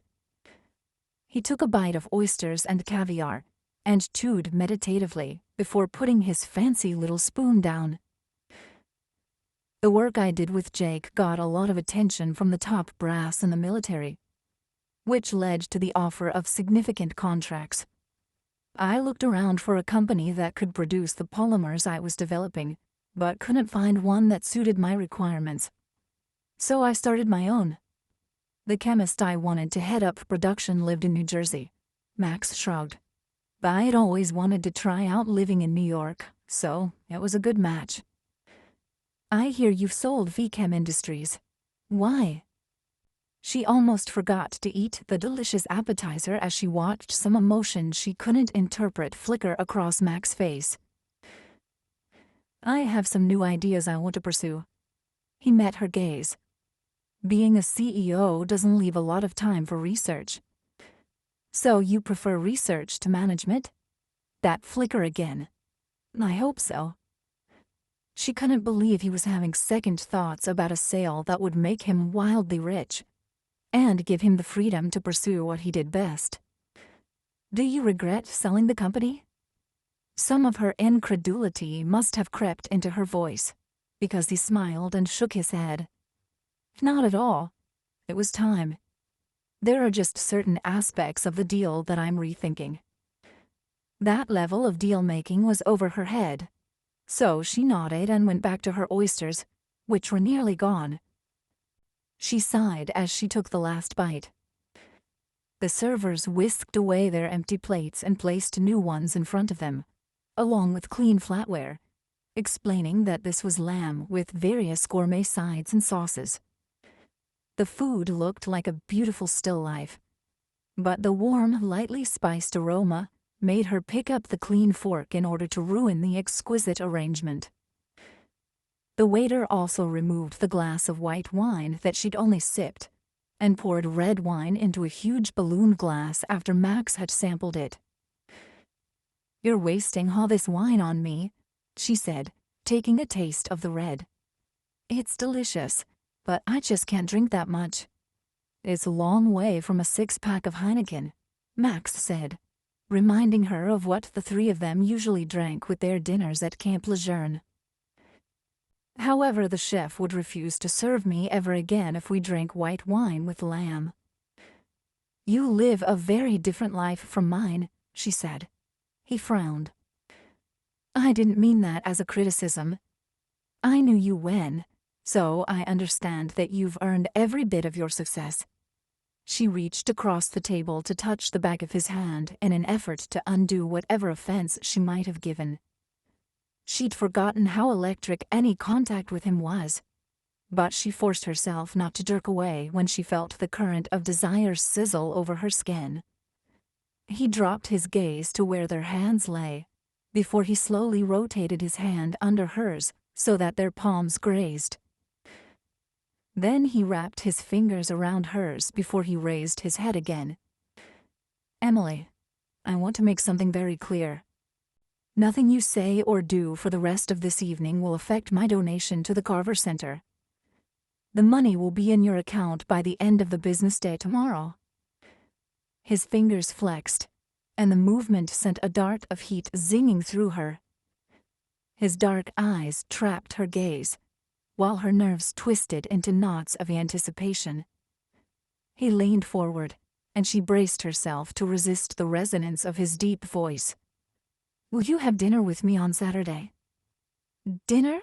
Saturday?" She'd been expecting a different question, and she hadn't honestly known what her response would be. "I have late meetings for the rest of the week." He stroked the back of her hand ever so gently, the motion making the tiny hairs on her arms stand up and tingle. She felt herself swaying toward him, ready to say yes. Then it penetrated her brain that he was asking her out for Saturday. "No, I can't. I'm sorry. That's my day with Izzy. I promised her. Every Saturday." She was babbling, so she stopped. An idea slithered into her brain. "Why don't you come to dinner at my house? You could see how Izzy has grown up. I'd really enjoy that. Having dinner at your new home." He nodded, but it seemed meant for himself, not her. Things are different now. Chapter 6. The next morning, Emily sat down in her office and jiggled the mouse to wake up her computer. First, she sent out an email to the board of directors, inviting them to a special meeting at her home at 7 o'clock. She wanted to serve champagne to celebrate, but alcohol was forbidden at the center, so the meeting had to be off the premises. Next, she called the branch manager at the center's bank to alert her to the incoming influx of cash. The manager, the one who had regretfully relayed the news about the cancellation of their mortgage, congratulated her on the center's good fortune. Emily pushed her chair back from the desk and stared out the window at the cold gray street. After he'd accepted her invitation to dinner on Saturday, Max had released her hand. The only other times he'd touched her were to help her in and out of the limousine. The truth was that she'd wanted him to kiss her, just a brush of his lips on hers, to see what it would feel like, because she'd been imagining it through the whole dinner. She had thought he was imagining it too, because his gaze would occasionally drift to her mouth. "Maybe he just liked watching me eat the food he was paying for," she muttered. He unbalanced her. She was happy with the life she had built, but when he touched her, she wanted more. "It's just sex," she muttered again. "I'm having a normal reaction to a good-looking man." Except she'd met other good-looking men without fantasizing about them kissing her. Even after she'd gone home and gotten into bed, the fantasy of Max touching his lips to hers had been vivid in her mind. He was interested in her personally. He had made that clear when he'd taken the donation out of the equation. "But he didn't kiss me." She rubbed her forehead. I'm so confused. She was also exhilarated, her blood fizzing in her veins every time she thought of Max. Her cell phone pinged with an incoming text message. "I'll bring wine on Saturday." She gasped. Had he somehow felt her thinking about him? She pulled herself together and typed back, "Don't you need to know what I'm making? I'm just as picky as the chef at Laurent, you know. I'll cover all bases. Thanks again for inviting me." He still sounded surprised that she'd asked him to her home for dinner. "Just don't expect oysters and caviar. May I make a request?" Now she was surprised. He hadn't been the demanding sort in the past. "Sure, but I can't guarantee I can make it. You told me it was your specialty, macaroni and cheese deluxe." Gratification warned her. He remembered a dish she had cooked 7 years ago. "I'm always up for comfort food," she typed. I found it very comforting. She'd suspected he was lonely back then, fresh out of graduate school, thrown into a culture alien to him, single and with no family, and under pressure to produce a miracle fabric. That's why she'd encouraged Jake to bring him home for dinner frequently. "Hey, Emily, I'm here to take a look at the boiler." Coleman Young's raspy voice interrupted her reverie. She looked up to see the HVAC repairman standing in the doorway, dressed in his standard green coveralls with a giant wooden toolbox in his knobby hand. "Go ahead, I'll be right down," Emily said, giving him a warm smile. Coleman was worth his weight in gold, since he could keep the ancient iron behemoth in the basement spewing out heat. She went back to her cell phone screen. "Duty calls. See you at 6 on Saturday. Count on it." Slipping her phone into her pocket, she found herself practically floating down the steps at the prospect of seeing Max in 3 days. She stopped halfway down the basement stairs to tamp down her excitement. She should be focusing on how to get the K9 Angels project up and running as soon as possible. Instead, she was spinning giddy, unrealistic daydreams around the center's gorgeous patron. Emily made a quick detour to the utility room that now served as Diego's bedroom to make sure there was no sign of the boy living there. They had a deal. Diego folded up the cot and stashed it in the closet every morning, just in case anyone wandered into the basement. The room revealed nothing but stacks of cleaning supply boxes and paper products. That some of the boxes held Diego's clothes and a few possessions was a well-kept secret. In the furnace room, Coleman stood with his hands on his hips and shook his grizzled gray head as he eyed the cast-iron boiler, hulking in its cobwebby lair. "I told you before that this thing is on its last legs. Hell, it's older than I am. Pardon my language." He nodded toward it. "Seems to be working now, though." That's the thing. It turns itself on, then turns itself off, then turns itself on, and then turns itself off. It's never done that before, and I can't imagine that it's good for the furnace. Emily looked at the boiler along with Coleman, even though she had no idea what any of the various styles and gauges meant. The big piece of equipment was grumbling along at its usual bass pitch at the moment. "I'll take a look and see what I can figure out," the repairman said. "But I'm thinking that you need to run a few bake sales to replace this old monster." It would take more than a few bake sales to replace the heating system in the center, and Emily felt as though Coleman had just dropped the entire weight of the boiler on her shoulders. Then she remembered Max's donation and started to smile. "Why don't you work up an estimate for a replacement, and add in air conditioning for the whole building as well?" "You serious? What'd you do, win the lottery?" "In a way. I'll get the estimate done, but I can't start a project this big until after the holidays. I gotta order the equipment, run duct work, and—" Emily held up her hand. "I understand, but give me a price so I can budget for it." "Okay."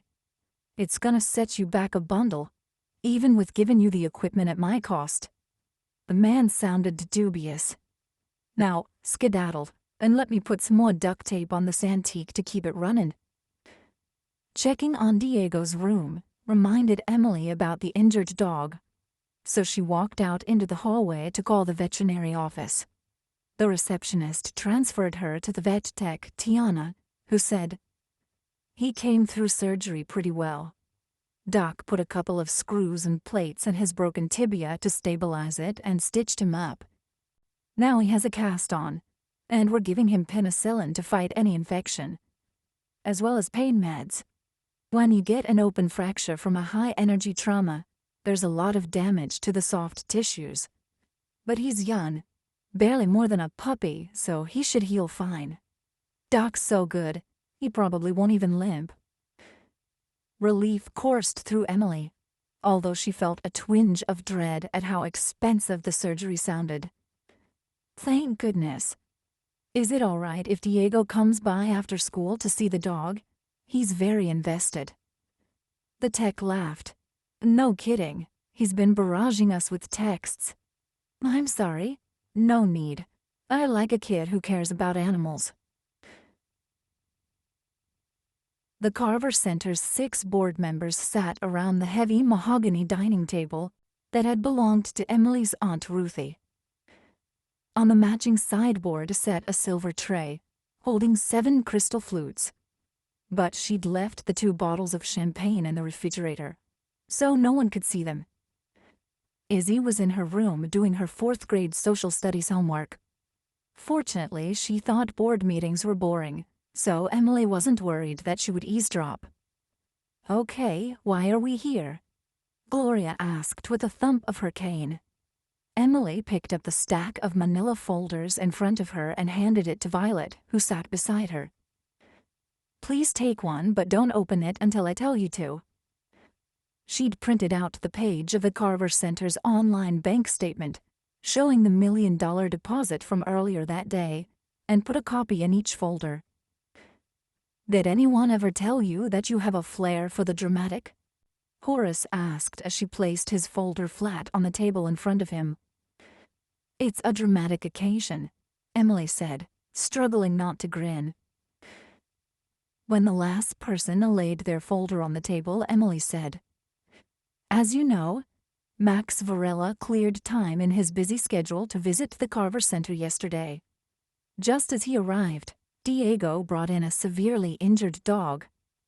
She flinched as she remembered the bone thrusting through the little creature's fur. "Mr. Varela generously put his limousine at our disposal to take the dog up to Dr. Quellen's office. After that, he toured our facility." Emily looked around the table to find every set of eyes fixed on her. "He was impressed." She heard the intake of breath as they waited for her next statement. "I'm happy to announce that Mr. Varela reversed his foundation manager's decision and agreed to fund our K9 Angels project. You may now open your folders." There was a murmur of voices and a sound of rustling paper, before silence fell over the group as they scanned the sheet of numbers in front of them. "This shows a wire deposit of $1 million, Horace said, frowning as he raised his eyes from the paper. "Is that a mistake?" Emily's grin broke through as she shook her head. Mr. Varela wanted the program to have full funding so it could get started right away. Violet made a humming sound of amazement. "I've never seen that many zeros in one place before." "Honey, you did one hell of a persuading job," Gloria said, still staring at the paper. "Honestly, I think Diego and his rescued dog did the persuading. Mr. Varela saw how much the child cared about a dog that wasn't even his." "I'll get on the phone with Buster," Gloria said. She was their designated negotiator, because she had a slight acquaintance with the owner of the lot. She was also a tough cookie. "That man is gonna blow a gasket when I make him an offer he can't refuse. So let's talk strategy." They discussed numbers and developed a roadmap for Gloria's conversation. Now it's time to celebrate, Emily said, carrying the 2 bottles of champagne out from the kitchen. She popped the corks and let the sparkling liquid spill into the glasses. I would have baked a celebration pie if I'd known, Violet said when Emily handed her a flute. As soon as she'd served everyone, Emily raised her champagne. To the generosity of Max Varela and the Catalyst Foundation. Hear, hear, the group cheered and sipped their champagne. To K9 Angels, Gloria said, I can't wait to see the kids' faces. They drank again. To Emily, Violet said in her soft voice, she made all this happen. A chorus of, to Emily, rose from the small group, and Emily felt a rush of satisfaction. Not because the board recognized her contribution, but because her vision was going to become a reality. She hadn't truly grasped that until this moment. The children she cared about so deeply were going to learn about love and responsibility from some of the best teachers in the world. The K9 kind. Mommy, what's everyone yelling about? Izzy stood at the archway into the dining room, her high ponytail sagging to one side because she tugged on it when she was concentrating. She balanced on one stocking foot with the other braced against her calf, the purple polka-dotted socks arguing with her orange and turquoise-striped leggings. At least her sweatshirt was solid orange. However, it had a flashy, sequined heart in the center. Even at age 9, Izzy had her own unique fashion sense. Beside the little girl, their collie mix, Windy, settled onto her haunches, her long, silky tan and white coat rippling slightly as she moved. Laughter swelled around the table. Sorry we disturbed your studying, Violet said. We've just had some good news about the center. Cool, Izzy said without much enthusiasm. Then she brightened. Can I have some champagne? Emily walked over to put her arm around Izzy's small shoulders and bent to whisper in her ear. I'll let you taste mine later. Izzy nodded. Did Violet bring a pie? Not tonight, Pumpkin. Your mama surprised us, Violet said. Are you done with your homework? Emily asked. I just have to read a chapter of my book. Izzy threw her mother an innocent smile. I thought I could read it to you. Absolutely. Just give me a little while to finish up my meeting. Emily knew she was being manipulated, but she loved having Izzy read to her. Say, thanks, Mummy. Izzy did a cheerleading jump and headed for the stairs. Well, get out of your mama's hair now, Gloria said, leaning on her cane as she eased up from her chair. I can't gallivant around late at night at my age anyway. Everyone drifted toward the door and said their farewells, except for Violet. She settled into one of the crushed velvet armchairs in Emily's living room, crossed her ankles, and gestured toward the matching one that faced her. I just wanted to congratulate you again on getting that funding, Violet said. Having fresh air and grass and dogs running around in that open space will do the kids a world of good. Now tell me again how you know this Max Varela. He and Jake worked together on a body armor project for about 6 months down at Camp Lejeune. Max is a chemist. According to Jake, a genius one, which makes sense, since Horace says Max sold his company for $1 billion. Did your husband like this Max? Emily nodded. He considered him a good friend, although Max kind of withdrew toward the end of the project. Once he left the base, he didn't keep in touch. It was strange because he spent a lot of time at our house for the first 4 months or so. But I guess he was busy creating VChem. She smiled. He was always very focused. So you got to know him too. He came to dinner and played with Izzy and watched movies with us. He was fresh out of grad school at MIT, so he didn't know anyone at Lejeune. I figured he was lonely. I got my granddaughter to do that Google thing on the internet. He's a fine-looking man. Emily felt the blush crawl up her cheeks as she remembered how much she'd wanted Max to kiss her that night. It wasn't like that at Lejeune, Emily said, suddenly afraid of what Violet was thinking. There wasn't anything. Of course not. You were a happily married woman. Violet waved a hand in dismissal of the idea. But your situation is different now. The phrase nagged at Emily. She'd just heard someone say something similar, but she couldn't come up with a source. Yes, now I'm a busy single mom. We all make time for the things we want to do. Violet reached out to pat Emily on one knee.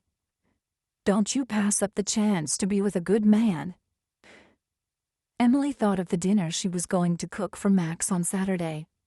Izzy was enthusiastic, because she loved to make desserts, and she wanted to meet anyone who had known her father. But beyond that, what exactly did Emily want to make time to do? Max is a little out of my league, Emily said with a wry smile. He's a genius and a billionaire. I'm just me. Remember that you knew him before all that billionaire stuff. Underneath the fancy suit, he's still the same grad student from MIT. Emily thought of the powerful angle of Max's clean-shaven jaw and the magnetic air of confidence he exuded now. Oh, I don't think that's true. Well, he obviously remembers your kindness toward him. After all, he gave you $1 million. As Max settled onto the seat of the limousine, after yet another dinner with the new owners of Viken, he blew out a long breath. He appreciated their desire to explore new directions for the company, but he would prefer to do it during regular business hours. However, being from out of town, they wanted to sample every high-end restaurant in New York City. That was why he had to wait 3 more days before he could see Emily again. Ever since she'd burst into his office, he'd been having flashbacks to moments at Camp Lejeune that were seared into his memory. The exquisite torture of her lips against his cheekbone when she greeted him at the door. The brush of their fingers and arms when she would pass Izzy to him so she could go back to cooking dinner. But the most miserable and the most enthralling times were their trips to Wrightsville Beach, when Emily wore that pale pink bikini. He closed his eyes and groaned at the memory of the swell of her breasts and the low V of the neckline, and the sight of her cold-hardened nipples pushing against the suit's top as she walked out of the surf. He had wanted to suck on them through the fabric, and then kiss his way down the curve of her stomach, the one she'd complained would never be flat again after her pregnancy, and then go lower until he could taste the salt of the sea and the salt of her on his tongue, and her thighs. Oh dear God, the sight of that beautiful smooth skin, just inches away from his fingers as they lay on towels on the sand. His hands would literally shake with desire to stroke up her thighs and pull aside the fabric of her bikini so he could slide a finger inside her. Knowing it was stupid and juvenile, he took out his phone and sent the home address Emily had given him to his driver's GPS. The driver's voice came over the intercom. "Just to let you know, sir, we're going to hit some traffic on the way." Not a problem. He could fantasize about her the whole time, as long as he didn't mind the discomfort of an erection in his suit trousers. Maybe he should ponder whether it had been just a sexual fascination back then. Something about the fertile curves of a young mother. And perhaps even the thrill of forbidden fruit. He had never considered speaking of his desires, much less acting on them. Had his frustrations seared her on his memory in a way no other woman could rival? He shook his head. No. His feelings had gone deeper than the physical. She had seen him in a way no one else at the base had. His loneliness, his sense of being an outsider in a closed culture. She had reached out to him because of that, and her kindness had burrowed deep into his being. He drummed his fingers on the leather seat and decided he preferred his sexual fantasies to his emotional introspection. "Is right here, sir." The driver spoke through the intercom. "With the red door. I won't be able to park here, though." "I'll walk a little," Max said. "Why don't you see if there's a space farther along the street?" He wanted to clear his head, but he was also curious about the area. Of course, Harlem had a rich history of African American culture, as was attested to by the street names. He'd heard that South Harlem was becoming popular with young professional couples who couldn't afford the high prices of Manhattan, which was why the empty lot beside the Carver Center had risen in value. Mostly, though, he wanted to see where Emily lived. As he straightened out of the car, a cutting gust of frigid wind slammed into him, so he buttoned his overcoat before pulling his gloves out of his pockets. They called Chicago the Windy City, but he found that New York could easily compete in that department. The street grids funneled wind off the cold gray water that surrounded the city on every side, concentrating its power enough to freeze your balls off. He wound his cashmere scarf more snugly around his neck and shoved his gloved hands into his pockets, since the elegant but thin leather offered little insulation from the winter air. Emily lived on a quiet cross street lined with solid 19th-century townhouses, featuring stone stoops with wrought iron railings, ornate cornices, and fancy window trim. The doors were freshly painted, and many windows sported flower boxes, now empty for the winter. Twinkling Christmas lights festooned railings, balconies, and even the trees growing in the sidewalk beds. Most of the houses were 3 stories high, but Emily's continued up 1 story above its neighbors. Max crossed the street to stand in the shadow of a tree and scanned the windows of her building, wondering which floor she lived on. There were lights on in the basement garden apartment and the 3rd floor. He remembered Emily saying something about renting the lower floor to a divorced cop, so he stared at the lines of light showing around the curtains on the higher floor. Was Emily reading to her daughter?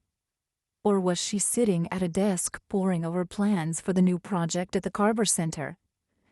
Was she wearing a nightgown? Did she wear a nightgown? Or a t-shirt with those flannel pajama pants that were in style now? Or maybe she wore nothing at all to bed. His groin tightened again, and he forced himself into motion, strolling down the street while his breath came out in visible puffs of vapor. He passed 3 people walking their dogs, several putting out their garbage, and one smoking a cigarette on the front steps. Everyone nodded, or even muttered a greeting as they huddled in their coats. He walked down one side of a block, then across to the street and headed back. This street was a far cry from the ranch house at Camp Lejeune, and Emily might have changed as much as her surroundings had. He'd noticed the physical differences in her, but she'd gone through emotional upheaval as well. Losing her husband left scars that wouldn't show on the outside. Had she begun seeing other men already? Or was she still mourning Jack's death? Max frowned down at the icy sidewalk. He wasn't sure why she had invited him to her house for dinner.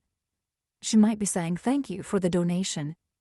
She might have done it out of nostalgia for the old days or even in memory of Jake. He huffed out a cloud of frozen irritation. The limousine cruised around the corner and Max flagged it down. He was a scientist, so he had no idea how to deal with a ghost. Her daughter's small, sweet voice washed over Emily as they snuggled together under the covers with Izzy's book propped up on her knees. Wendy was stretched out across the foot of the bed, her tail occasionally thumping for no apparent reason. The scent of her daughter's freshly washed hair, the weight of the warmth of the dog on her feet, the knowledge that she had accomplished something big, and the bubbling anticipation of seeing Max again, all wove together to create a contentment that soaked deep into her bones. There was a tug on the sleeve of her nightgown. "Mommy, you're not listening." "I am listening, but more in the way you listen to music." Emily smoothed down a curl on Izzy's head. "Your voice is so pretty." Her daughter lifted eyes that were the same shade of blue as Jake's. "Do you think I can be a singer?" "Do you want to be?" "They get to wear really cool outfits. But I think I want to be a baker and make pies with Violet." Izzy closed the book. "What kind of pie should we make for Mr. Varela?" Violet said maybe a chocolate pecan pie. Did he like chocolate when he worked with Daddy? Let me think. Emily cast back to the days when she, Jake, and Max would linger over dessert, while Izzy sat on Emily's lap. She'd mostly served cake and ice cream, because those were easy. "Yes, he really liked the chocolate layer cake I used to make." "Good, I'll tell Violet." Emily thought of the elaborate poached pear and gingerbread dessert Max had ordered at Laurent. He wasn't the hungry former grad student anymore. Then she remembered why Violet's earlier comment echoed in her mind. Max had made a similar statement after he'd accepted her invitation to dinner. It suddenly struck her as important and disconcerting. He'd said, "Things are different now." Chapter 7. Emily waltzed into the Carver Center the next morning, ready to gather the staff together to tell them the good news about the K9 Angels project. They had already drawn up plans in order to present them to both the bank and the Catalyst Foundation. With Max's additional funds, they could incorporate items from their wish list. She just needed to keep enough money set aside for the new HVAC system. It felt so good to be able to add things to their list, instead of always having to pare down their requirements to the bare minimum. Just as she was typing up the email calling the staff meeting, her cell phone rang with a call from Dr. Quillen's office. Emily felt a shiver of unease as she answered. It was the veterinarian herself. "Diego's little dog has had a setback. He's developed a fever due to a penicillin-resistant staph infection from the open fracture. We've switched him to oxacillin to combat it. However, he's malnourished and has some other injuries and health problems from living on the streets, so he doesn't have a lot of strength to fight the infection. But we'll keep trying." Emily closed her eyes as her heart twisted. "Does Diego know?" "No. I told Tiana to let him know that the dog's still with us, but nothing more." "Should I keep Diego away today?" The vet blew out a breath. "Honestly, the little guy's in pretty bad shape, and he's mostly sleeping anyway. It might upset Diego to see him like this." After thanking the doctor, Emily sagged in her office chair. Tiana had been so upbeat yesterday that Emily had stopped worrying about the dog, other than as an unexpected expense. "Why does it have to be Diego?" she muttered. But she knew. It was because the boy cared, and caring hurt. Emily was in her office when Diego appeared at the door after school. "Doc Quillen texted me that I shouldn't go in to see Mario. That's what I named the dog, after Mario Molina, the guy who won the Nobel Prize in chemistry. She said he needed the rest." His voice quavered. "That don't sound too good." "Sit down, Diego." Emily stood and rolled her chair around the desk to be beside him. "You know how the bone was sticking out through his skin? That caused an infection. So Mario is running a pretty high fever. Doc is doing everything she can to bring his temperature down, but he's had a rough life, so he doesn't have a lot of strength to fight off the germs." Tears streaked silently down Diego's cheeks. "I can help him fight. He needs to know that someone wants him to live. Ask the doc to let me see him." Emily had to choke back her own tears. Maybe Diego had a point. The little dog knew the boy as his friend. She rested her hand lightly on Diego's shoulder. Mario isn't doing well. It may upset you to see him in this condition. Diego wiped his cheeks with the sleeve of his shirt. I feel worse if I don't try to help him. You're an amazing person, Emily said, meaning it with all her heart. Let me clear it with Dr. Quillen. After a few minutes on hold, the veterinarian came on the phone. I'm not sure it's a good idea. The dog is barely holding on. It's possible he could die while Diego is here. I know. Emily looked at the boy, who had his velvet brown gaze locked on her. But he understands that, and he still wants to be there. If you think he can handle it, send him over. Emily took a deep breath. Thanks, Jessica. She ended the call and nodded to Diego. Dr. Quillen says you can see Mario. I'll go with you. Diego sprang out of his chair. You don't have to go. I know where the office is. She knew he didn't need an escort, but she didn't want him to face the truth of the dog's condition alone. It's okay. I could use the exercise. Let me tell Nurse that I'm leaving for a while. As Emily grabbed her coat and set off down the stairs with Diego, a single wish repeated itself in her brain. Please don't let the dog die. Please don't let the dog die. Diego had been silent during their walk to the vet's office. He'd huddled down into the new winter jacket Violet had given Emily at the board meeting last night. How Violet had learned the boy needed a warm coat, Emily had no idea. But the older woman had handed her a shopping bag saying, "You'll know who needs this the most." The reception area was somewhat less crowded than it had been when they brought Mario in. Emily looked at Carla with a question in her eyes, and the woman gave her a quick nod and thumbs up before she pointed to 2 empty seats. I'll let Tiana know you're here, the receptionist said. Diego jittered in his chair, running his jacket's zipper up and down its tracks. Do you think he's already dead and they're afraid to tell me? No. Carla would have said something to me. They're just busy, as usual. A few minutes later, Tiana walked into the reception area, wearing blue scrubs with yellow kittens printed on them. Come on back, she said, her face soft with sympathy. As soon as the door closed behind them, Tiana stopped and turned to Diego. I'm going to be honest with you, because you deserve the truth. The little dog is fighting for his life right now. He may not even open his eyes. Diego swallowed and nodded. Emily gave his shoulder a comforting squeeze and they started down the clinic's hallway. He's in Doc's office. We wanted him to have a quiet place where he could rest without being disturbed too often.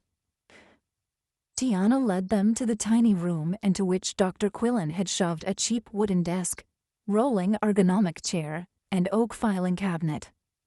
Framed photos of patients, inscribed by their grateful owners, hung on the walls. In the far corner behind the desk sat a soft, high-sided dog bed, with Mario lying on his side in the middle of it.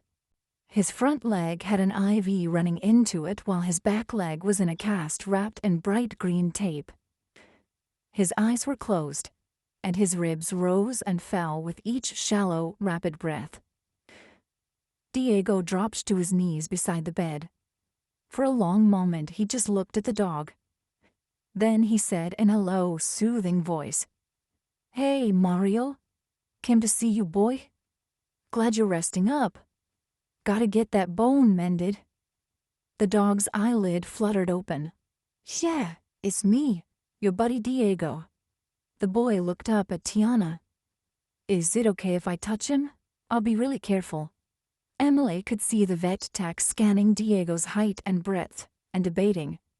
But Emily had seen how tenderly Diego had cradled the dog when they brought him in. She locked gazes with Tiana. "Diego knows how to be gentle, I promise you." The tech nodded. "You can touch his head and his back. Just stay away from his ribs and his broken leg." "Thanks, ma'am." Diego reached out with only his index finger and traced the curve of the little dog's head. He gave the tiniest scratch just behind Mario's ear. Then he did it again. Emily heard a soft thud and caught her breath in concern. Then she saw the dog's tail move, a little wag of appreciation, and realized that's what had made the sound. Tiana's worried expression relaxed into a smile. That's the most response anyone has gotten from him today. She leaned down to Diego. I'm going to get a bowl of broth. Maybe you can get some food into him? Emily rolled the chair away from the dog bed and sat down while Diego continued to murmur and pet the dog with feather-light strokes. Mario closed his eyes again, but Emily could swear that his breathing was deeper and more even. Tiana patted in on her rubber soles and handed Diego a bowl of brown liquid with small flecks of dog food in it, and a medicine dropper, explaining how to tempt the dog to swallow some nourishment. Diego nodded and waited for the vet tech to depart, before he dipped his finger in the broth and touched Mario's nose with it. Emily held her breath until the dog's pink tongue flicked out to lick his nose. Diego wetted his finger again and held it to the dog's mouth. Again, the pink tongue came out to lap at the broth. Emily let out a sigh of amazement and gratitude as a tiny smile curled the corner of Diego's lips. He's gonna pull through, Miss Emily, the boy said with a quick glance up at her, his eyes lit with hope. I can feel it. With your help, you just might be right, Emily said. Diego used the dropper the next time, squeezing tiny amounts onto Mario's tongue so the dog could swallow it. The dog's tail was thumping regularly now. The boy looked up again. I'm going to stay with him. You can go back to the center. I'll be good here. I know you will, Emily said, her voice catching at the sight of Diego's huge hands moving as delicately as butterflies around the ailing dog. I'll let Tiana know you're getting Mario to take the broth. She'll be happy to hear it. Tiana was astonished, jamming her hands onto her hips. Who would have thought that great big boy would be so good with that little dog? You just never know. I'll keep an eye on him. I don't think you'll need to, but I appreciate it. Let me know if anything changes. On her way out, Emily stopped at the reception desk to speak with Carla. Would you print out a bill for the charges the dog has incurred so far?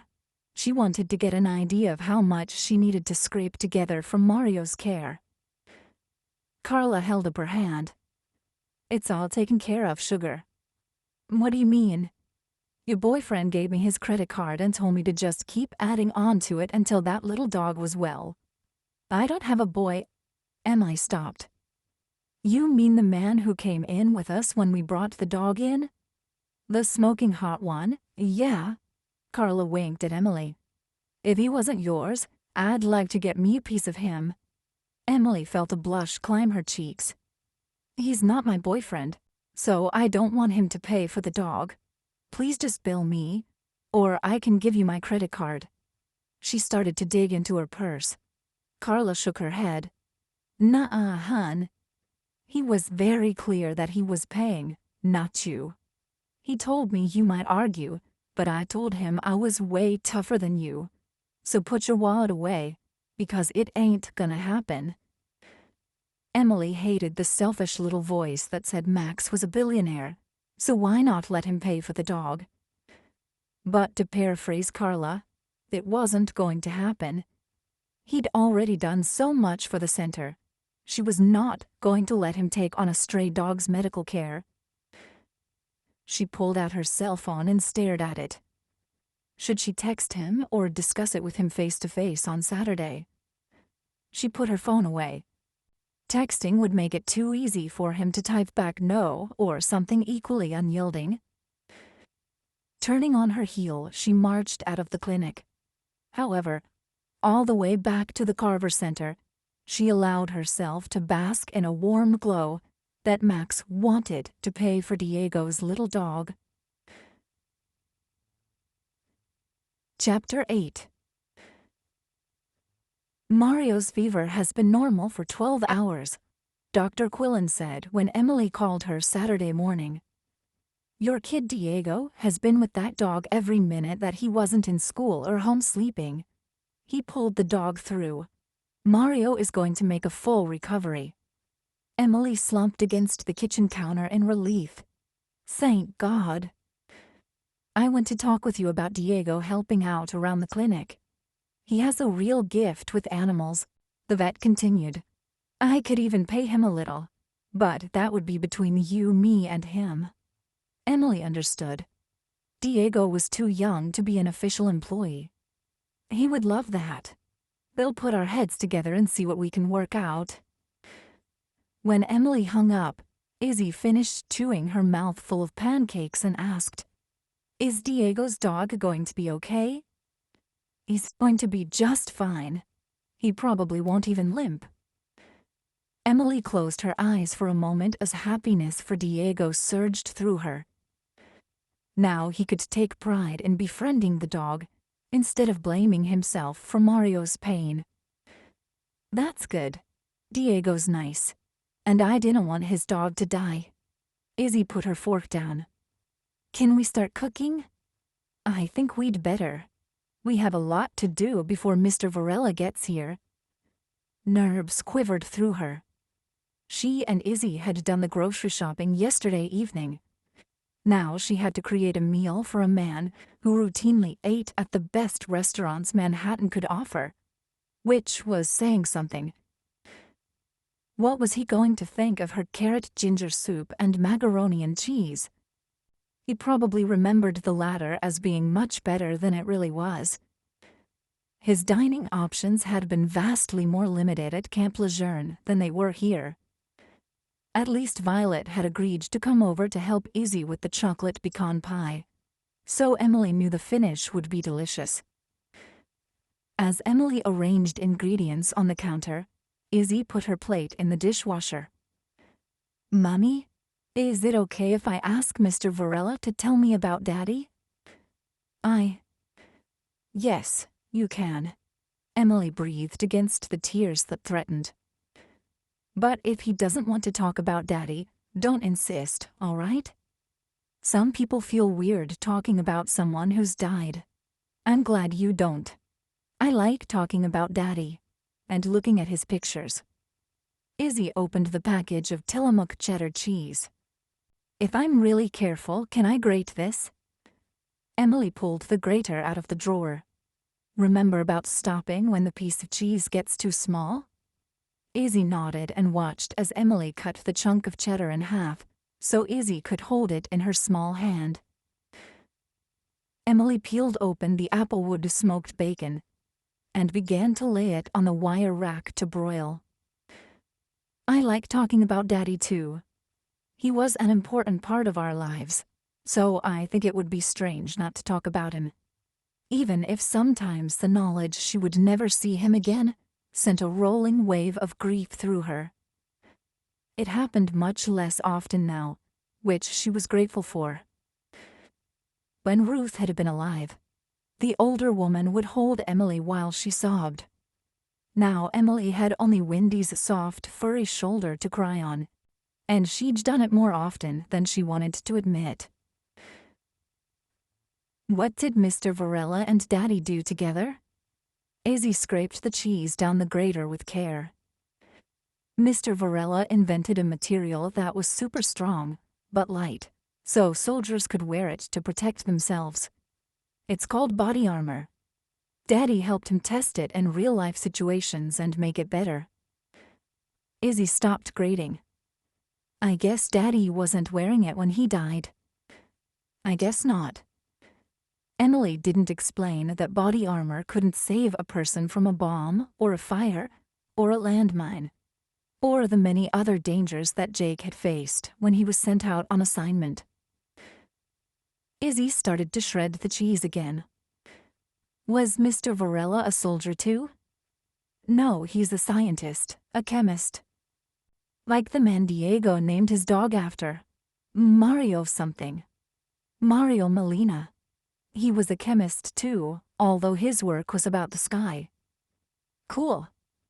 The doorbell rang and Izzy jumped off her stool. That must be Violet. I'll let her in. She raced away with Wendy trotting along behind her. Check the door camera first. Izzy had a tendency to open the door without knowing who was outside. So Emily had installed a security camera, with a view screen right beside the door. It's Violet, her daughter shouted as Emily started to follow her. Okay, Emily called back, turning around and shoving the bacon into the oven. As she wiped her greasy fingers on a paper towel, sadness and anticipation twisted her heart.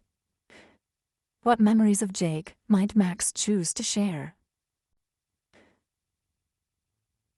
I like that top, Mummy, Izzy said as Emily stood in front of her bedroom mirror in a state of indecision. She'd already settled on black wool trousers and black velvet flats. The top Izzy preferred was a festive red silk net with a V-neck.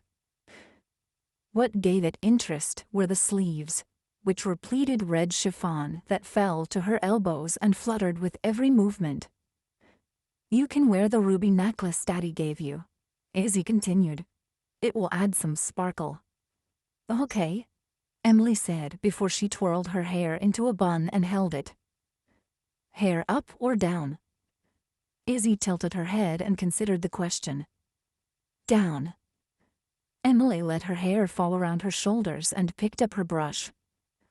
You want to style it?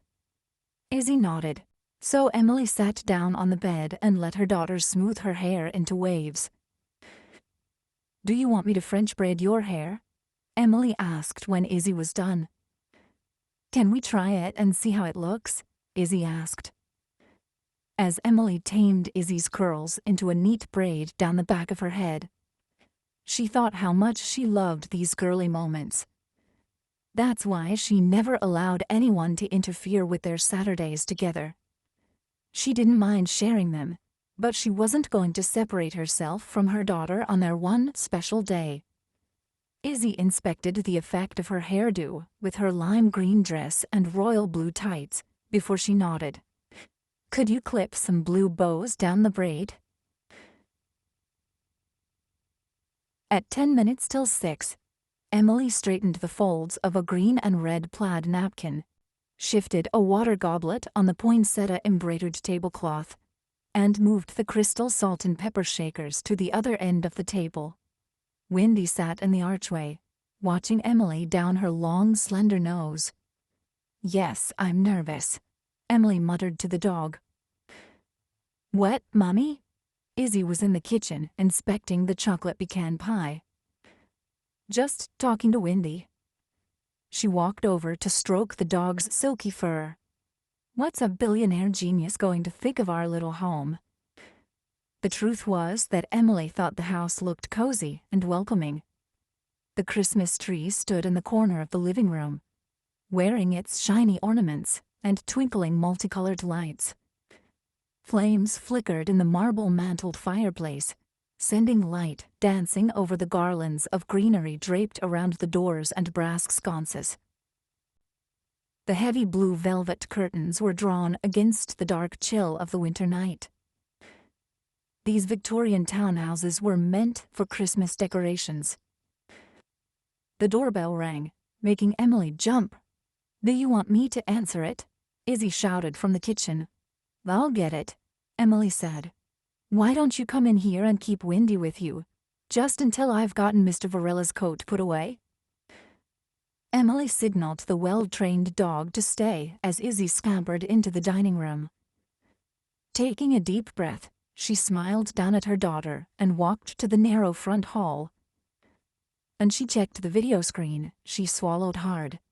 Max stood in the circle of light on the front stoop, while snowflakes drifted down onto his broad, wool-covered shoulders. He held a huge bouquet of flowers and a leather wine tote that was large enough for several bottles. His dark hair gleamed in the warm yellow light cast by the overhead fixture, while shadows accented the strong, clean planes of his face. Her blood pulsed a little faster in her veins as she imagined tracing along his jaw with her fingertip, or her lips. She yanked open the door to stop her wayward thoughts. "Come in, Max." As he stepped inside, his shoulders appeared to span the width of the hallway, filling the small space with his powerful male presence. A gust of outdoor air blew in with him, so that snowflakes swirled around his head.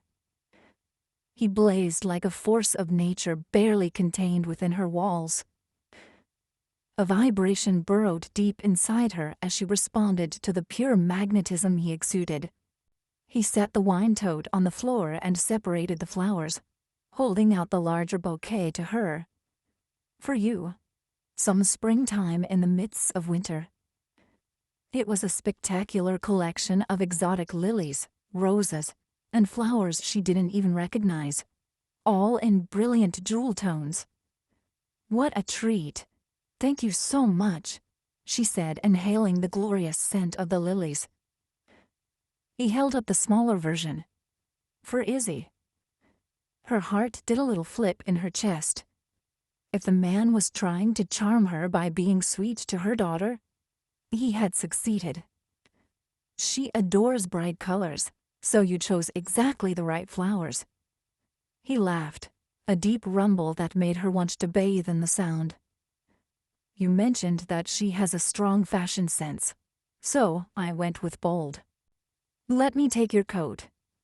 She put the flowers gently on the steps that led up to the next floor, while he unwound his claret-colored scarf and shrugged out of his overcoat. He wore a pale gray sweater of some fine net fiber that her fingers itched to touch, and charcoal gray trousers that broke over black loafers. He'd pushed the sleeves of his sweater halfway up toward his elbows to reveal the hard curves of well-muscled forearms with a dusting of dark hair. She longed to touch there, too. When Emily took his heavy coat by the collar, her fingers brushed the silky lining. It still held the heat of his body, and she felt a shiver of pleasure flutter over her skin. She fumbled at the wooden hangers in the coat closet, finally managing to unhook one from the rod. She hung the coat and turned to find him watching her. "You look beautiful," he said, his eyes dark pools in the dim light. She had to tilt her head up to meet his gaze. "So do you," she said, her voice holding a husky edge that she couldn't quell. "Mommy, guys don't like to be called beautiful." Izzy's voice dispersed the charged atmosphere surrounding them. Max squatted so he was on Izzy's eye level. "I don't mind it at all." He held out the flowers. "Your mom said you like bright colors." "I got flowers." Izzy practically squealed as she accepted the bouquet and buried her nose in it. "They smell good, too. Thank you, Mr. Varela." "You're—" He straightened abruptly and took a step back. "Welcome." Emily tried to figure out what had made him react so strangely, but all she saw was Izzy sniffing her posies and Wendy standing beside her, watching the stranger with interest. "I guess I should introduce you to Wendy," Emily said. "She was my Aunt Ruthie's dog, but she allowed us to adopt her. She's very pretty," he said, but he made no attempt to pet the collie mix. Instead, he picked up the wine tote and held it in front of him. "As promised, I brought wine." Still puzzled by his response to Wendy, Emily reached out. "I'll take it. It's heavy," he said, keeping a firm grip on the tote. "I'll carry it wherever you want it." Emily scooped up her flowers from the steps and led the way into the living room, preceded by Izzy and the dog. She was halfway to the archway that opened into the dining room when she realized Max had stopped. He stood in the doorway, scanning the room Emily had inspected 15 minutes before. "You always make a house into a home," he said. He closed his eyes and drew in a deep breath. "It even smells like a home." Emily felt a little glow at the compliment. "My mother said I was a nester." Now I'm picturing you with twigs sticking out of your mouth," Max said, his deep voice carrying an undercurrent of amusement. It's been known to happen during intense craft-making sessions. Max smiled as he strode across the worn oriental rug to catch up with her. Deep creases at the corners of his mouth emphasized the sensual fullness of his lower lip. That was another part of him that she wanted to touch, and not just with her fingertip. Would it be wrong to kiss him goodnight so she could trace his lips with her tongue? A ripple of yearning shimmered through her at the thought. Yet she needed to remember that he was more than a dinner guest. Despite his insistence that she shouldn't worry about any conflict of interest, he was the donor who had made a major gift to the center. "Come on in the kitchen and we'll get the wine opened and the flowers in a vase," Emily said more firmly than was necessary. In fact, she was talking to herself to ward off the power of her attraction to Max. Izzy had already found a pitcher to put her flowers in. "Don't they look pretty?" she asked, adjusting a rose to a more satisfactory angle. "It's good to hear you like them," Max said, swinging the wine tote onto the counter. "You have a really dope voice," Izzy said. "A what voice?" Emily asked in stern tones. "I mean, a really amazing voice. Sorry, Mommy." Max raised his eyebrows. "I'm relieved. I was concerned that I sounded like someone stupid." Izzy giggled. "The kids at the center say dope when they mean cool. Well, at least when an adult isn't around. Mommy makes them use good grammar. She says they need to know how to speak properly if they want to get good jobs. But you have this rumbly voice, kind of like Darth Vader, except you're a good guy. First I'm an idiot, and now I'm the greatest villain of all time." He shook his head, but Emily could see the smile twitching at the corners of his mouth. "I'm not sure I want to stay for dinner." "You're joking, aren't you?" Izzy asked. Without giving him time to answer, she said, "If you don't want to eat dinner, you should at least stay for dessert. Violet and I made a chocolate pecan pie." "You've convinced me to suffer through dinner in order to eat the pie. Grown-ups don't have to eat their vegetables before they can have dessert." Izzy jumped down from the stool, startling Windy so the dog skittered toward Max. The smile vanished from his face as he sidestepped around the small center island, so it was between him and Windy. Emily was beginning to think that he didn't like dogs, which made no sense. "Izzy, would you put Windy in my room? We don't want her begging while we eat." "But she doesn't." Emily gave her the look that said, "Obey Mom at once." So Izzy called Windy, and the two padded off to go upstairs. "I get the feeling that Windy doesn't beg," Max said with a wry twist of his lips. "You seem uncomfortable with her." Emily fiddled with her flowers before she looked at him again. "I'm puzzled. If you don't like dogs, why did you fund the Canine Angels project?" He shoved his hands in his trouser pockets. "My feelings about dogs have nothing to do with the benefits I believe your project can offer to the children at the Carver Center." "So you really don't like dogs?" Emily tried to keep the shock out of her voice, but she wasn't sure she'd succeeded. "Didn't you and Jake develop vests for the military working dogs?" Max nodded and looked away. "I don't dislike dogs. I just haven't spent much time around them." He shrugged as though shaking off some unwelcome thought, and brought his gaze back to her face. "By the way, how's Diego's rescue dog doing?" She was even more impressed by his generosity now that she knew he wasn't a dog lover. "It was touch and go, but the little fellow is going to make it. Which reminds me that we need to straighten out the billing. You can't pay his medical expenses." "Why not?" "It's my responsibility." "On the contrary. The dog will clearly become part of the Canine Angels project. Therefore, its care is part of my funding." She threw him a dry look. You gave Carla your personal credit card. That's not coming out of the grant money. For God's sake, a pair of my shoes cost more than the vet bill will. His exasperation showed in the way he raked his fingers through his hair. Consider it a Christmas gift to Diego. Something tells me the boy doesn't get many of those. No, he barked, his hand lifted in a gesture of utter refusal. She knew better than to argue with that tone. In that case, thank you. I'll let Diego know of your generosity. That's not necessary. I want him to know that there are many good people in the world. Max looked as though he was going to object again, so she handed him a corkscrew. Why don't you open a bottle of whatever you'd like to drink?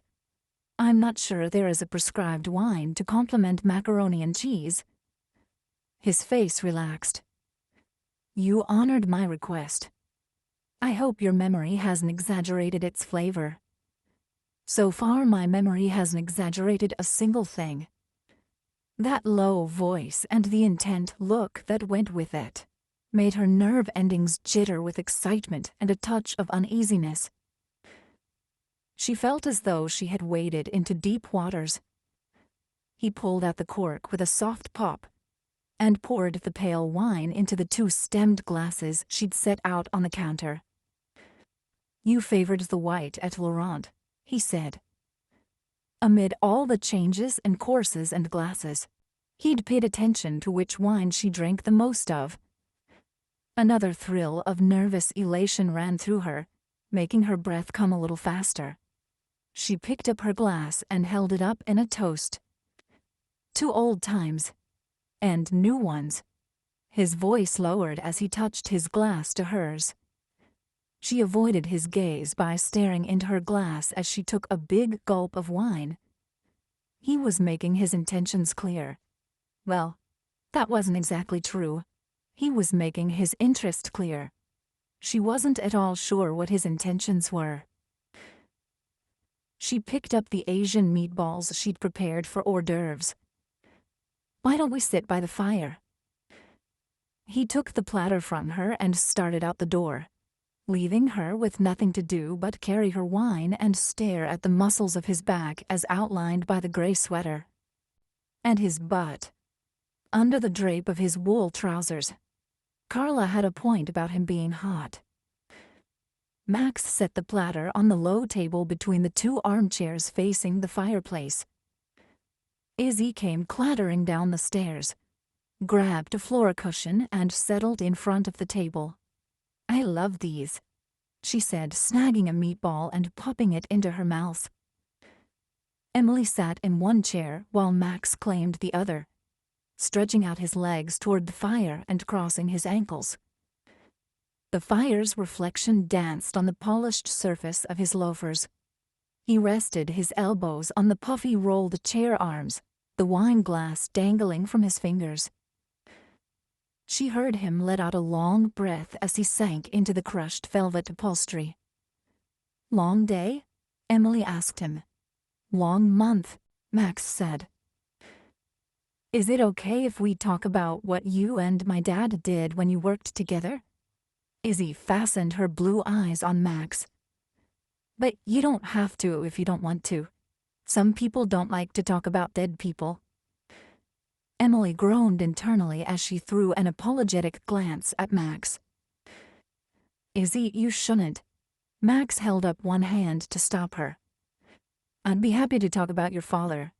He was a great guy and a very brave man. Izzy nodded. I told her that you and Jake worked on body armor together, Emily said, to give him a little help. So you understand what body armor is? It's clothing that's very strong so a bullet can't go through it. Max put his wine down on the table and leaned forward. But just because a bullet can't get through it doesn't mean that you can't get hurt when a bullet hits the armor.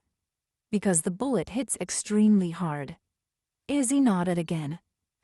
So we tested the body armor on dummies, like the mannequins in store windows. We wanted to make sure that no bullets would ever go through it before a real person used the armor. We proved that it would stop the bullets. But there was no way to tell how much it hurt when a bullet hit the armor and bounced off. Emily found herself so entranced by the bass of Max's voice that she leaned forward too. Which meant we needed a real person to test it on, Max said. Now, I'm not a soldier, so I didn't understand what it means to be a leader in the Marines like your dad was. So I just up and asked your dad's company for a volunteer. Remember, this person had to be willing to get shot at, and he or she didn't know how much it would hurt. I was amazed when every person in the company volunteered. But your father gave them this look that made them go silent and stand at attention. Then he gave me an even more serious look and said, "I'm the commander. I'd test the armor first." Max stared into the fire, and Emily knew he was seeing that moment in his mind's eye. She was well acquainted with the look Jake would level at his men, the one that had made many a strong soldier go pale. She also knew that Jake always took the most dangerous assignment, always went first into a dicey situation, and always took care of his men. It didn't surprise her at all that he'd tested the body armor on himself first. However, the knowledge hadn't stopped her from being furious when he had shared that information with her. "Your dad strapped on the prototype. That means the first set of body armor we made." And then barked, "Novak, you can shoot straight about half the time. You take the shot." Then he walked to the end of the field we'd been using for the tests and stood with his feet apart and his arms behind his back. At ease, as they call it in the Marines. Then Novak walked up beside me, swung up his rifle, and aimed it at your dad. Izzy's eyes had gone wide. "Daddy let someone shoot a gun at him?" He said he had confidence in my work. Max met Emily's gaze, which, of course, scared the heck out of me. It turned out that Novak was the best marksman in the battalion. So he's pointing his gun at your father, and he yells, "What should I aim for, sir?" Your father yells back, "My heart, because according to you, wimps, it's made of stone." I can just hear him saying that, Emily said, tears glazing her vision. Without the euphemism. She gave Max a wavering smile. He reached over the table between them and took her hand where it lay on the arm of the chair, giving it a gentle squeeze. The strength of his fingers sent a strange comfort spreading through her. She returned the pressure in wordless gratitude and slipped her hand out of his grip before she did something stupid. Max nodded and continued his story. Novak yells back, "Sir, yes, sir." And I hear the crack of his rifle. We're all staring at Jake, your father, waiting for him to stagger or flinch or something. Instead, he yells, "You missed." There's dead silence for a couple of seconds while everyone looks at Novak's stunned expression. And then your father starts laughing. "You got me right in the heart. Do it again." Izzy squealed and clapped her hand over her mouth. Max sat back with a smile. So, Novak shot him 4 more times in different parts of his body. Finally, I stopped him, so I could talk to your dad about how it felt to be hit by a bullet. "That's crazy," Izzy said. "That was Jake," Emily said, her tone dry. "So how did it feel?" Izzy asked. He said it was like being hit by a baseball. He ended up with some bruises, but nothing was cracked or broken. And the pain was never severe enough to cloud his thinking. That's important when someone is shooting at you. Max's voice held a grim undercurrent. Izzy sighed. "I wish Daddy had been wearing your body armor so he didn't get killed." Max's gaze cut to Emily. She lifted her hands and shook her head to show she hadn't told Izzy anything about it. He touched the little girl's shoulder softly. "I wish he had too. He was a hero, your dad." "I know. He got a lot of medals for being brave," Izzy's voice was wistful. Will you tell me another story about him? Later, Emily said. Let's ask Mr. Varela some questions about himself. A fleeting cloud of discomfort crossed Max's face. Let me just tell you the end of the story, because it shows how much your father's men liked him. When Jake, your dad, walked back to where his company stood watching, Novak said, Sir, we have volunteers for another test. Your father started to take off the body armor, but Novak stopped him. No, sir. Every single Marine here has volunteered to shoot you. Your father cracked up. So, wanting to shoot at him means they liked him? Izzy scrunched up her face. Max nodded, making the firelight run along the dark waves of his hair like liquid flame, and then gave Emily an amused glance. I get it. It's like when Tashawn calls Diego a... Izzy stopped and threw her mother a guilty look. Well, he calls him a bad name, even though they're really good friends. Emily had to work hard not to laugh. I can just imagine what Tashawn calls Diego. And I'm glad you chose not to repeat it. She gave Max a rueful smile. This is why Izzy comes to the center only twice a week. Boys are weird, Izzy said. I won't argue with that, Max said. That's very fair-minded of you, Emily said. A buzzer sounded from the kitchen and she stood up. Izzy, you keep Mr. Varela company while I get dinner on the table. Izzy, I think we should help your mom, don't you? Max said, holding out his hand to the little girl. She nodded and put her small hand in his. He pulled her to her feet, and then straightened up from his chair, his height and breadth making Izzy look tiny. The contrast made Emily's heart clench, because it reminded her of how adorable, rough, tough Marine Captain Jake had looked when he played with his small daughter. I love having minions, Emily said, to counteract the wave of bittersweet memory as she led the procession to the kitchen. When Max flicked 2 hot pads off their hooks so he could pull the macaroni casserole out of the oven, she remembered his deftness around the kitchen back in North Carolina. He'd once revealed that he'd had to cook for himself as a teenager, because his parents both worked odd hours. She was surprised he still pitched in. Billionaires surely had private chefs and various other genuine minions to do their cooking. When he asked if she already had a trivet on the table to receive the hot dish, she must have looked astonished because he shrugged. It's just chemistry. Varnished wood doesn't respond well to hot glass. Did you learn that in the lab or at home? She asked. He smiled but carried the dish into the dining room without answering. Once the soup, mac and cheese, apple and cranberry salad, blistered cherry tomatoes and biscuits were on the table, they sat down. Emily had positioned the main dish right in front of Max's seat, so she was gratified when he leaned over it and inhaled with an expression of focused bliss. This smells exactly as I remembered it, he said. The taste is more important, Emily said. He shook his head as his lips curved into a half-smile. Not necessarily. The aroma compounds interact with the olfactory nerve, which is linked to the limbic system, our primitive brain. So scent evokes emotion and memory in a powerful way. However, I look forward to eating it as well. She wanted to ask him what emotions and memories her mac and cheese brought to his mind. But instead she turned the conversation to his work. He entertained them with stories of various disasters in the labs where he'd worked through the years. Emily let the velvet growl of his voice wrap around her like a blanket, sending delicious vibrations up and down her spine.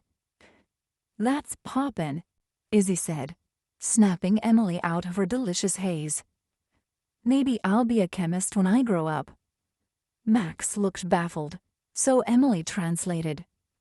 Popping means fun and exciting, And Izzy is not supposed to use such slang. Izzy wrinkled her nose. Do you have to wear those weird-looking one-piece suits in the lab? It depends on what chemicals you're working with, Max said. Could I design my own suit? Why not? He put down his fork and leaned back in his chair. My compliments to the chef. Emily eyed the half-empty casserole dish. Max had taken a large second helping, so she didn't doubt his sincerity. I'm flattered by your consumption, so I'll give you some to take home. Izzy slid off her chair and picked up her plate. Wait till you taste my pie. Max rose as well. I've been looking forward to it all evening. I guess chemists have to clean up after themselves, Emily said as Max balanced several dishes on his forearms and walked into the kitchen. Contamination ruins experiments, he said, stacking the plates on the counter. When he reached for the handle of the dishwasher, Emily grabbed his wrist. Nope, you're a guest. For a moment, she felt his pulse beat against her fingertips, making her own stutter and speed up. Max didn't move, so she held on to him, her fingers looking small and delicate against the swell of muscle in his forearm. When he lifted his gaze to hers, she was reminded of the way the firelight had reflected heat in his eyes. Except here in the kitchen, there was only the steady electric light of the brass fixture over their heads. You let me load the dishwasher 7 years ago, he said. Things were different at Lejeune. He wasn't a billionaire with a charitable foundation that had made a major donation to fund her project. I'm the same person, he said. She shook her head as she listed just the differences she could see. The strength of his jaw, the honed muscle of his shoulders, the confidence in his stride, the expensive fabrics of his clothing. You were younger then. So was I. We've both changed. He lowered his gaze to their hands. Some things have changed. She let go of his wrist as though she'd been caught with her hand in the cookie jar. Yet there was no reason to feel guilty about touching him. As she started to move away, he captured her hand. Change can be good, he said. Max put his fork down on his empty dessert plate and sat back in the dining room chair. Izzy, if you become a chemist, the world will mourn the loss of a great pastry chef. Izzy broke into a grin, revealing a gap where a tooth was missing. She was a cute kid, with Jake's blue eyes and Emily's tip-tilted smile. Her personality veered more toward Jake's outgoing, what you see is what you get nature. But maybe that was just the frankness of childhood. Of course, Emily had been less guarded 7 years ago. Loss had wrapped a shell of reserve around her. Violet says that baking is chemistry, Izzy said. So maybe I could be both, as long as I get to design my own chemist clothes. The little imp was smart, too. I may ask you to design my chemist clothes, Max said. Emily gave a snort of a laugh. I'm picturing you in orange and purple polka dots. Mom, I wouldn't put polka dots on Mr. Varella's clothes. He's more stripes. Max imagined the lab filled with Izzy-created hazmat suits. It would brighten the place up. The thought reminded him that his lab would be in Chicago, and he shifted in his chair. I was hoping for plaid, he said. Emily laughed and turned to Izzy. Okay, sweetie, you're excused to go watch your movie. You don't have to clear the table. Yay! Izzy scooted out from her chair and walked over to Max. It was nice to meet you. Thank you again for my flowers. Then she stood on her toes and kissed him on the cheek. The innocence of the gesture pulled at something in his chest. He couldn't remember the last time he'd been kissed by a child. As she trotted across the living room, he said, "She'll be baking pies for presidents and kings one day. Or she'll be CEO of VCAM. She's also considering Supreme Court Justice or fashion designer," Emily said with a wry smile. "Do you remember those days when anything seemed possible?" He turned his empty wine glass by its stem. He remembered coming home to find his mother and father sitting in some junker of a car, with all their meager belongings already loaded because they'd gotten evicted yet again. My memories tend in the other direction. I was willing to do anything at all merely to change my life. I didn't aspire to the heights Izzy does. "And yet you climbed those heights," Emily said. "You're beyond successful." Then she shied away from the topic.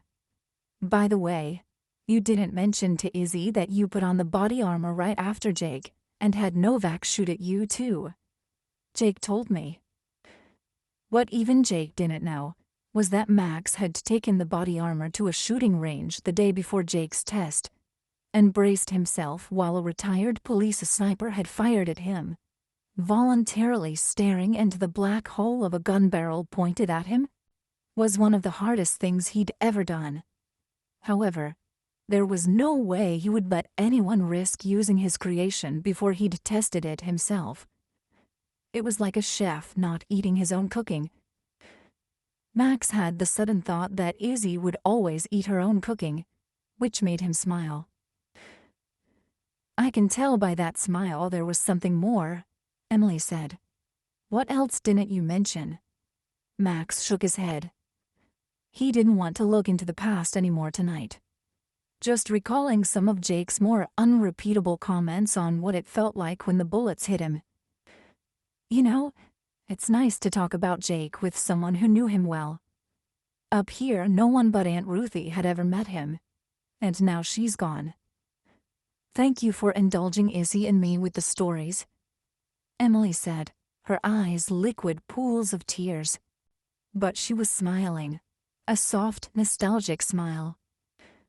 Not the way he wanted the conversation to head. He reached for Izzy's plate to stack on his, but Emily said, "Let's leave all this and sit by the fire. I can tidy up later." "I can carry a few dishes into the kitchen to save you the work," he said. "No, let's have some port, or brandy if you prefer, and stare into the flames." She rose and dropped her napkin on the table. "Brandy sounds good on a night like this," Max said, standing to lean on the back of his chair. He enjoyed the way her sleeves fluttered around her slender, graceful arms as she walked to the sideboard and pulled out a brandy snifter and a liqueur glass along with the matching bottles. She filled the 2 glasses and handed him the snifter. He rested his hand lightly on the small of her back as they walked side by side to the fireplace. He heard her draw in a sharp breath, but she stayed close enough for him to touch. The feel of her moving under the silky blouse made him want to slip his hand under the fabric, to lay his palm against her warm, bare skin. He guided her to the chair she'd used before, but he leaned against the mantel so he could watch the firelight play over her face and hair. "Tell me more about you and dogs," she said, startling him. But it was better than having the ghost of Jake hovering over them. He rolled his shoulders as he considered how to edit the sordid story. "Like any other kid, I wanted a puppy. But my family moved often because of my father's job, so it wasn't really practical to have one. Instead of just saying no, my parents got creative. They told me supposedly true stories about dogs who attacked their owners, generally small boys, until I decided maybe a dog wasn't such a great idea after all." Her face softened, probably with pity. "That's a terrible thing to do to a child," she said.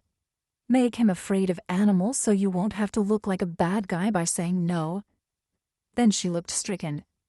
"I'm sorry, I shouldn't criticize your parents." "Feel free. They weren't models of parental rectitude." He swirled his brandy in the snifter.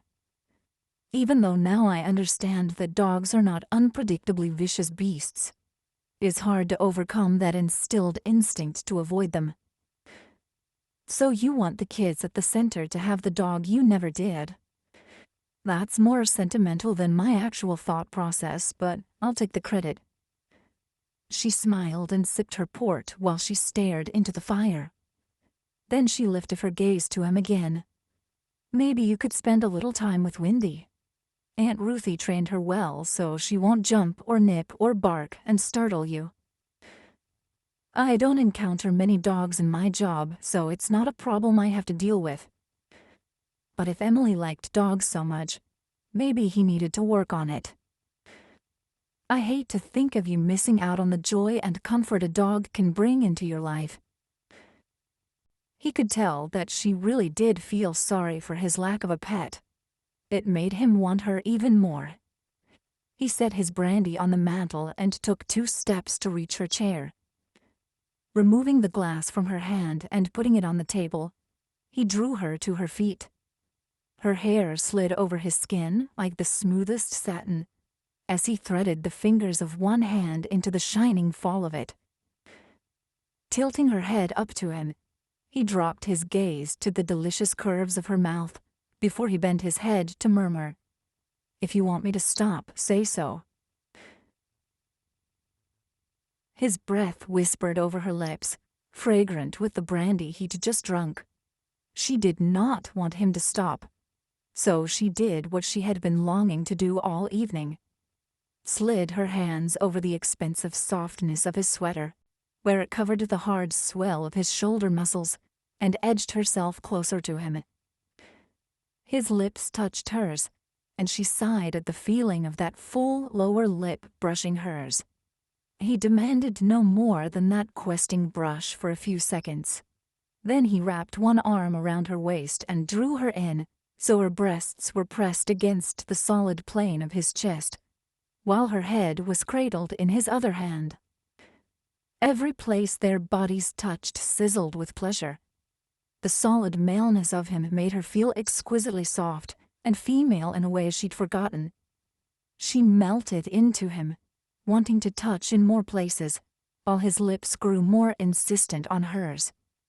She skimmed her hand up the back of his neck so she could weave her fingers into the gleaming strands of his hair, keeping him her captive, or offering herself as his, or both. A low rumble came from his throat, and he traced the seam of her mouth with his tongue. Just an exploration, not an invasion. Before she could open to him, he glided down to her jawline, kissing along it until he reached the sensitive spot just behind her earlobe. When he flicked it with his tongue, she gasped and arched into him without conscious thought, while desire rocketed through her in a wave of sensation. His arm locked around her like a steel bar as he dragged his mouth down her neck, tasting her skin as he went. "Yes, Max," she whispered. "There." He followed the line of her collarbone until the fabric of her blouse blocked his progress.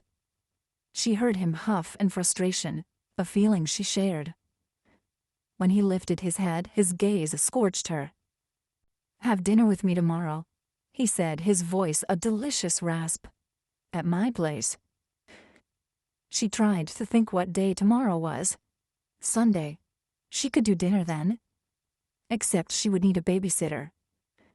"If I can find someone to stay with Izzy." He smiled in a way that sent a ripple of excitement down her spine. "If you can't, I can." Before she could say anything more, he lowered his mouth to hers and sent tendrils of pure flame twisting through her. She whimpered and kneaded his shoulders as she tried to press as much of her body against his as was humanly possible. He obliged by curling one arm around her hips so he could bring her pelvis against him, while the other arm wrapped her shoulders in a grip that crushed her into his chest. She could feel his erection, and reveled in the knowledge that he was as aroused as she was. The sound of human and canine footsteps on the stairs split them apart. Max went back to the mantel, while Emily seized her port and gulped down the entire glass in one swallow. The liquor only threw more fuel on the bonfire raging inside her. She wanted to climb out a window and roll in the snow. She threw a quick glance at Max. He was watching her with an intensity that made her feel as though the snow would evaporate in a sizzle the moment it touched her skin. "I think Wendy needs to go outside," Izzy said, as she and the dog walked into the room. "Go ahead and let her out back," Emily said, hoping she didn't look as disheveled as she felt. Max watched the little girl and dog head toward the kitchen. When he turned back to her, the desire in his eyes was banked down to a mere flicker. "I'll pick you up at 6 tomorrow. Let me know if you need help with childcare." She hesitated. She'd accepted his invitation in the heat of the moment, and she'd known what she was agreeing to. Now that sanity had time to take hold, she worried again about the tangled threads of her job, Max's patronage, and a personal relationship with him. "Don't change your mind." He held out his hand in a gesture somewhere between a command and a plea. "Come to dinner. Please." She looked at his long, hard body, covered in clothing that cost more than her monthly salary. The golden firelight outlining every perfect fold, every drape over swells of muscle, every masculine angle of bone and ligament. And she wanted to feel it all against her, and then rip off the clothes to feel only skin. She nodded. 6 o'clock, and knew she'd leapt off the cliff. Chapter 9. 4. Emily counted to herself as Max put his hand on the small of her back to guide her toward the elevator that went directly to his penthouse. It was only the 4th time that he had touched her since he'd picked her up at the house. There was the quick kiss on the cheek after she answered the door, the brush of his wind-chilled lips shimmering over her skin. He'd lifted her hair from under the collar of the coat as he helped her into it, which had sent tingles of pleasure waltzing down her spine. He'd offered his arm as they walked down the steps to the limousine, his strength making her feel intensely feminine. But then he'd wedged himself in the corner of the back seat and simply watched her while she sat 2 feet away from him on the smooth leather. His heavy gaze made her skin go tight and prickly in anticipation. Every time the car turned a corner or hit a pothole, she felt the slide of her dress against the tops of her legs, where the thigh-high stockings left her skin bare. She'd been honest with herself about how the evening was likely to end. So she'd worn a dress that revealed some cleavage, her best black lace lingerie, and sky-high black stilettos, all in good taste, but leaving no doubt as to her intentions. She'd seen that Max had gotten the message when he stood stock still on her porch, his eyes searing their way down every inch of her and back up again, the desire in them making her insides melt. It took so long that Izzy peeked around her to say, "Isn't Mr. Varela coming in? He's going to turn into a snowman standing out there." He'd come in from the frigid outdoors, presenting all of them, including the babysitter, with gourmet chocolate. Emily had let herself drink him in as he handed out the beribboned boxes. The gleaming waves of his dark hair, the slash and shadow of his cheekbones, the wide, snow-dusted shoulders of his black leather jacket, and the gray wool-covered length of his legs. She wanted to run her hands over all of them. Now, as they stood in front of the brushed steel elevator doors, he laid his thumb against a wall pad, his change in position increasing the pressure of his hand over her back ever so slightly. But she was aware of every nuance of his touch and the different sensations it evoked in her. The doors glided open, and she stepped into the private elevator, marveling at the polished wood paneling and gilt-framed artwork. She caught sight of the artist's signature on one painting. Matisse. and she was willing to bet it wasn't a reproduction. "You look beautiful." Max's bass voice reverberated off the hard surfaces of the elevator and into her bones.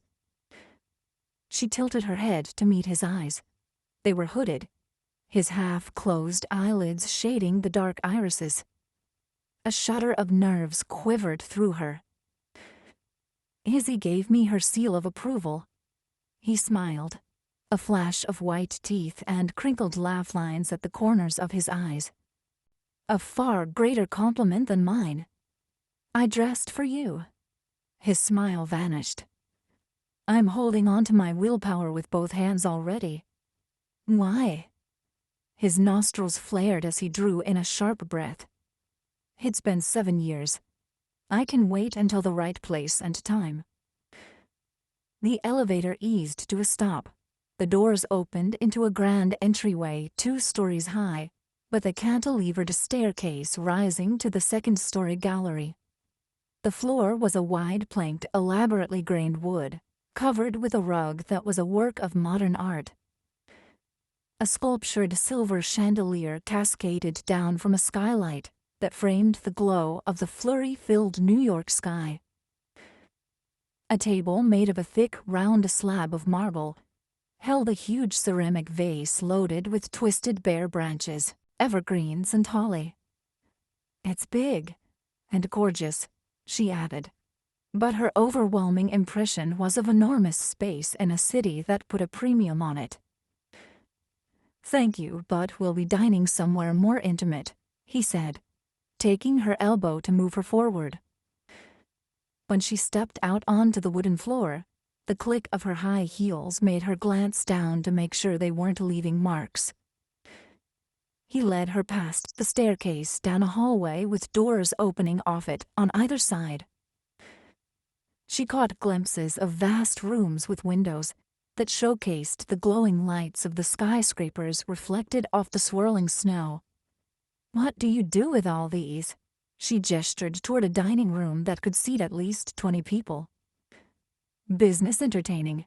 This is all for show. I spend my time in the private rooms." He kept her walking, as though he sensed her mood was shifting, his stride making her hurry in her heels. It passed through an archway with its 2 huge wooden doors flung open, and the decor changed to something designed less to overawe and more for comfort. Max stopped and gestured for her to precede him through a normal-sized doorway.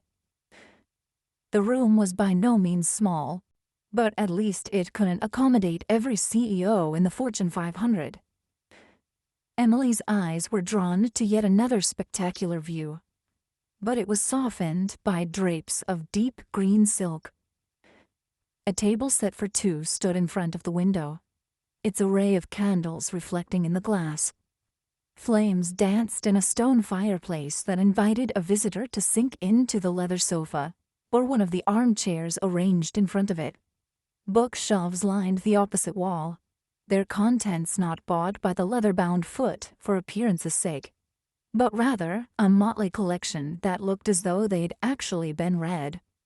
"I think the decorator called this my study," Max said, surveying the space as though he was seeing it for the first time himself. "What other rooms do you have in your private area?" Emily asked. He shifted his weight. "The usual. Kitchen, office, bedrooms, and a few others. A bit fancier than your 1-bedroom apartment at Lejeune. All it takes to have this is money." He pivoted to face her, curling his hands over her shoulders. His touch sent a wave of molten sensation across her skin. "Money doesn't buy courage or compassion or strength. You would have those qualities whether you lived in a hovel or a palace." She laid her hand against his cheek, the sweetness of his words burrowing into her heart. "I don't know where you get your ideas about me. I'm nothing out of the ordinary."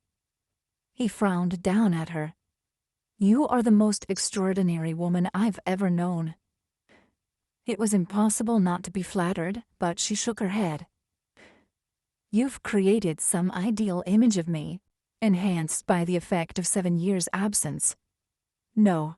He pulled her into him, his eyes blazing. You are so much more than I remembered. More beautiful. He skimmed one finger along her cheekbone, his touch a whisper that sent delight echoing through her. Stronger.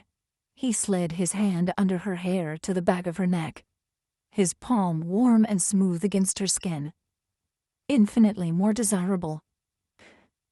He lowered his mouth to hers, his lips demanding that she believe him. It didn't matter if she believed him, because all she cared about was the feeling of his mouth, the circling power of his arms, the strong, silky texture of his hair. Her body lit up everywhere he touched her, the glow spreading inside her to flare low in her belly. It felt so utterly right. She threw back her head to let out a long sigh of delight. That was a sound to raise a man's temperature, he said, placing a hot kiss in the hollow of her throat. Lower, she said. He shifted his hands so he gripped her forearms, lifting her under her toes as he dragged his mouth down between her breasts, licking the curves exposed by the V of her dress's neckline. Not enough. She needed his mouth on her aching nipples. Not nearly enough, he agreed. He released her arms only long enough to rip the dress's back zipper open and push the dress and her bra straps off her shoulders and to her elbows. Then he seized her arms again, his gaze locked on her breasts. Emily. Her nipples drew in tighter just from having his focus on them. Anticipation of his touch fanned her longing higher. She arched to tempt him, and was rewarded when he dropped his head to tongue one nipple. A charge of electricity shot straight to her core. Yes, she hissed, pushing into his mouth. The heat and moisture and pressure, as he sucked and nipped and rolled, sent bolt after bolt of delicious heat sizzling through her. Her skin was on fire. She wanted him to touch her everywhere. She put her hands on either side of his head and pulled him away from the breast he was teasing, loving the sound of frustration he made. I want to get my dress off. His smile was pure predator. Let me help you. He finished pulling down the zipper and helped her extract her arms from the sleeves before he shoved the material down over her hips and to her ankles, where she kicked it away. She unfastened her bra, letting it slip the rest of the way down her arms before it fell to the floor. God in heaven. His voice was a harsh rasp. He ran his fingertip along the lace top of one stocking, the touch teasingly close to where the hollow ache of longing was strongest. She drew in a gasp. I want to kiss your thighs, he said, moving his finger to the other stocking. Yes, please. He went to his knees and wrapped his hands around her hips to hold her as he bent his head to trace the same line his finger had followed around her stocking, but this time with his tongue. His hair tickled her bare skin, and his breath feathered over her in quick, hot bursts. I can see how wet you are, he murmured against her skin. I want to taste you. All she could do was moan and grab his shoulders for balance when he hooked one finger into the silk of her panties and moved it aside to give himself access. Using both thumbs, he spread her open. She felt the brush of air against her, and then his tongue, lapping, stroking, probing. Her entire universe was centered on where his mouth touched her between her thighs. She glowed and pulsed and gasped, until finally everything stood still for one long, exquisite moment before she exploded into an orgasm so overwhelming that she shrieked and dug her fingers into his shoulders to keep herself from falling. When her brain began to function again, she found that Max still knelt in front of her, his head turned so his cheek was against her stomach, his arms around her hips to keep her upright. She unclamped her fingers from his shoulders, flexing them to get the cramps out. Then she stroked his hair. Max, that was Unbelievable. She felt the breath he blew out across her skin. Like a dream. Yet you feel real to me. He came to his feet and took her head in his hands, feathering his lips over her face, as though he wanted to make sure of her solidity. You feel real to me too, she said, leaning into his warmth. The texture of his shirt against her breasts reminded her that he was fully clothed and she was nearly naked. But I'd like to feel more of you. She pushed her hands between them and began to unbutton his shirt, spreading the fabric apart as she released each button.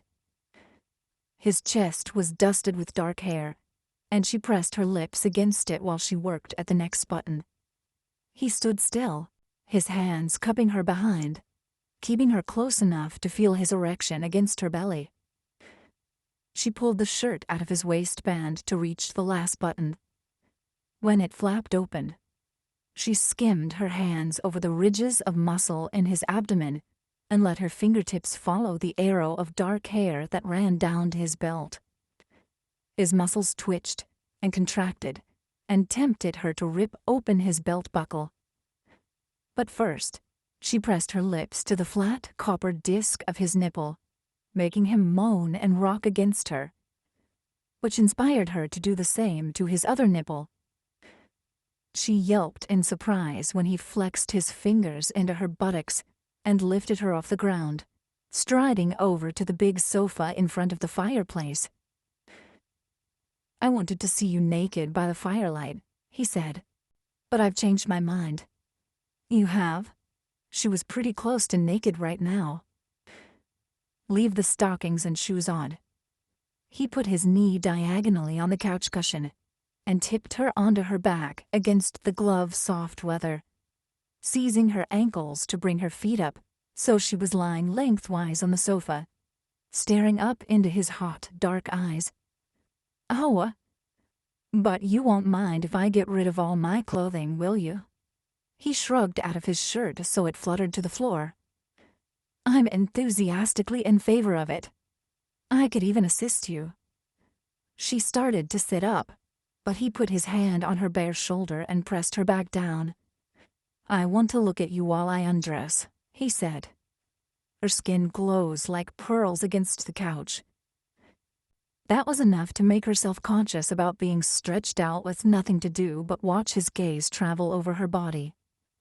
He solved her problem by unzipping his trousers and shoving them down his long, hard thighs.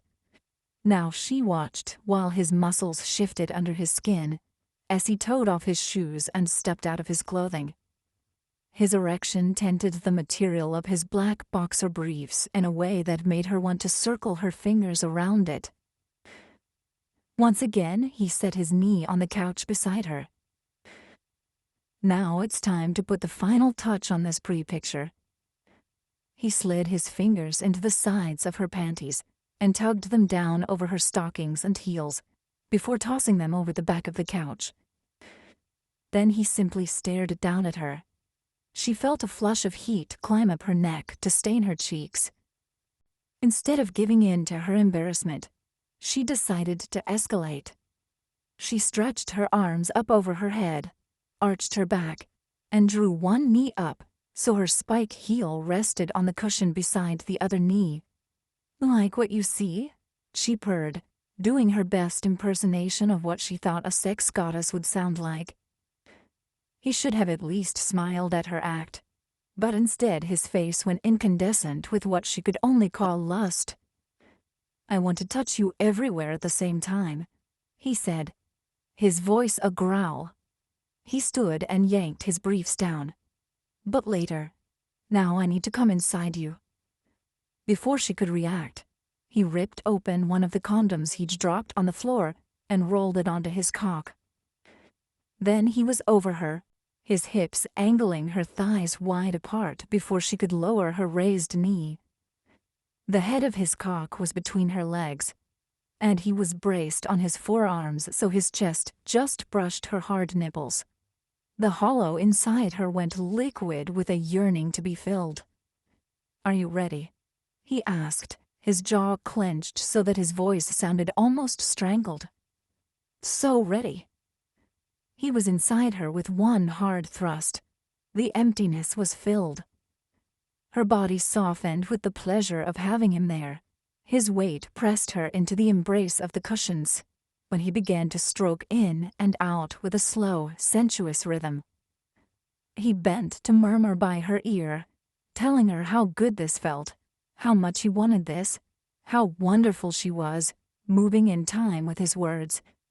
And then he propped his shoulder against the back of the couch and reached down to grab her bent knee, pulling it higher on his hip. The changed angle of her pelvis let him drive in deeper, and he began to pump faster, winding her arousal tighter. She crooked her other knee and brought it to his hip, tilting up to meet him. Closing her eyes, she tipped her head back to push into him. He released her knee and reached down between them, rubbing her clit as he plunged into her. Her breath caught and held as the moment of stillness suspended her on the edge, and then her muscles clenched hard around his moving cock, gripping him so that he exploded into his climax in a flurry of sound and motion. When she opened her eyes, he had one hand braced on the back of the sofa, while his head hung down as he gulped in air. He was still inside her, and she felt the ripples of her fading orgasm move over him. He sucked in a breath when she tightened her internal muscles to extend her pleasure. "That was for me," she admitted. "I'm not complaining." He opened his eyes so she could see that his pupils had dilated to nearly cover his brown irises. "But I'm afraid I can't stay there." He slipped out of her and got up to dispose of the condom. She kicked off the high heels as she watched the play of his muscles while he walked. The firelight bronzed his skin so he looked like one of the Greek sculptures in the Metropolitan Museum. Her lips parted on a sigh of pure bliss. She'd forgotten how marvelous it was to be skin to skin with a man. When he returned, he gestured for her to shift forward on the cushions so he could spoon in behind her. He reached back to grab a soft wool throw blanket from the back of the couch, shaking it out to cover them. "I thought the decorator was just running up her bill when she insisted on this overpriced blanket. But I might have to send her a thank you note," he said, wrapping his arm around her waist and snugging her close into him. She reveled in the slight roughness of the hair on his thighs and calves. When he interleaved his legs between hers, Max felt different from Jake. Their angles and textures weren't the same. A pang of uneasiness hit her as Jake skittered across her mind. Funny, she hadn't thought of him at all during sex. But this cozy afterglow made her feel guilty, as though she shouldn't enjoy cuddling with another man so much. Or maybe that she shouldn't enjoy cuddling with a man she'd known when she was married. Chapter 10. Max settled Emily closer on the leather sofa cushions, loving the curve of her bottom fitting against his groin. He lowered his nose to her delightfully mussed hair and inhaled the scent of citrus and satisfied woman. She had gone so quiet and still that he whispered, "Are you asleep?" "No, just hypnotized by the flames. And feeling very good." He dropped a kiss on the crown of her head. "May I return the compliment?" It was hard to believe that she was lying naked in his arms, something he'd fantasized about many nights at Camp Lejeune. The reality outstripped the dreams by miles, especially when he'd seen those outrageously sexy stockings, those he hadn't expected. She was right when she said they'd both changed since those days in North Carolina. But that made their coming together all the more intense, because now they had more to offer each other. He rubbed his cheek against her shoulder, enjoying the fact that he was permitted to touch her skin at last. She said, her voice a purr of contentment. "Feel free to continue." "I intend to." Under the blanket, he ran his hand over the sinuous curve of her hip and thigh. I've waited 7 years to be able to do this. He realized he'd spoken out loud and cursed his stupidity. He felt a tremor run through her. That's a long time. I didn't know you felt that way back then. Since he'd put his foot in it, he needed to see her face.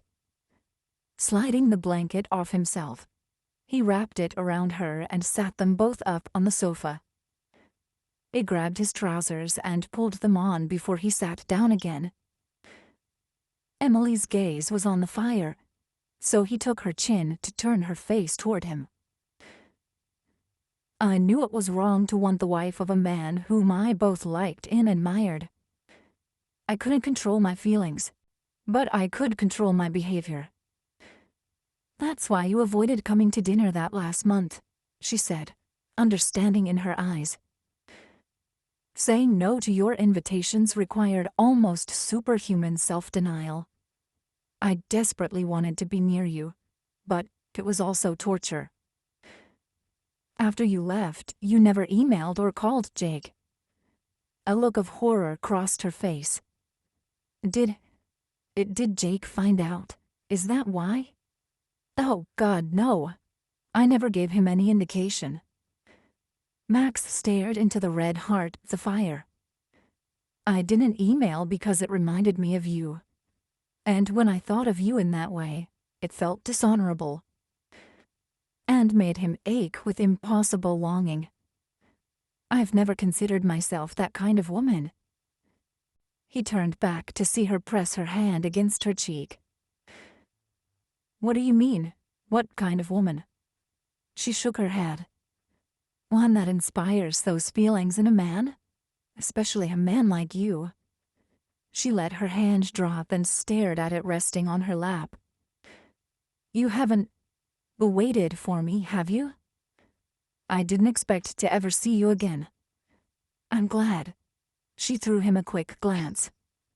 I wouldn't want you to be alone. When you walked into my office, I hated myself all over again for how I reacted to you. He took her hand, twining his fingers with hers. When you told me Jake had been killed, I hated myself more for not staying in touch. I was a coward, while Jake had the courage of a lion. I mourn his loss. I know you do. She gave his hand a gentle squeeze. Because you're a good man, just like he was. He wouldn't begrudge us this. I'm sure of that. Relief flooded him, making him feel almost giddy. However, he would be upset with me for not giving you the dinner I promised. Oh, right. There was some mention of dinner. Emily's face lit with amused dismay. I hope the butler hasn't been hovering just outside the door, waiting to serve us. He lifted their joining hands and kissed her fingers. He's envying me right now. She flushed deep pink. Seriously?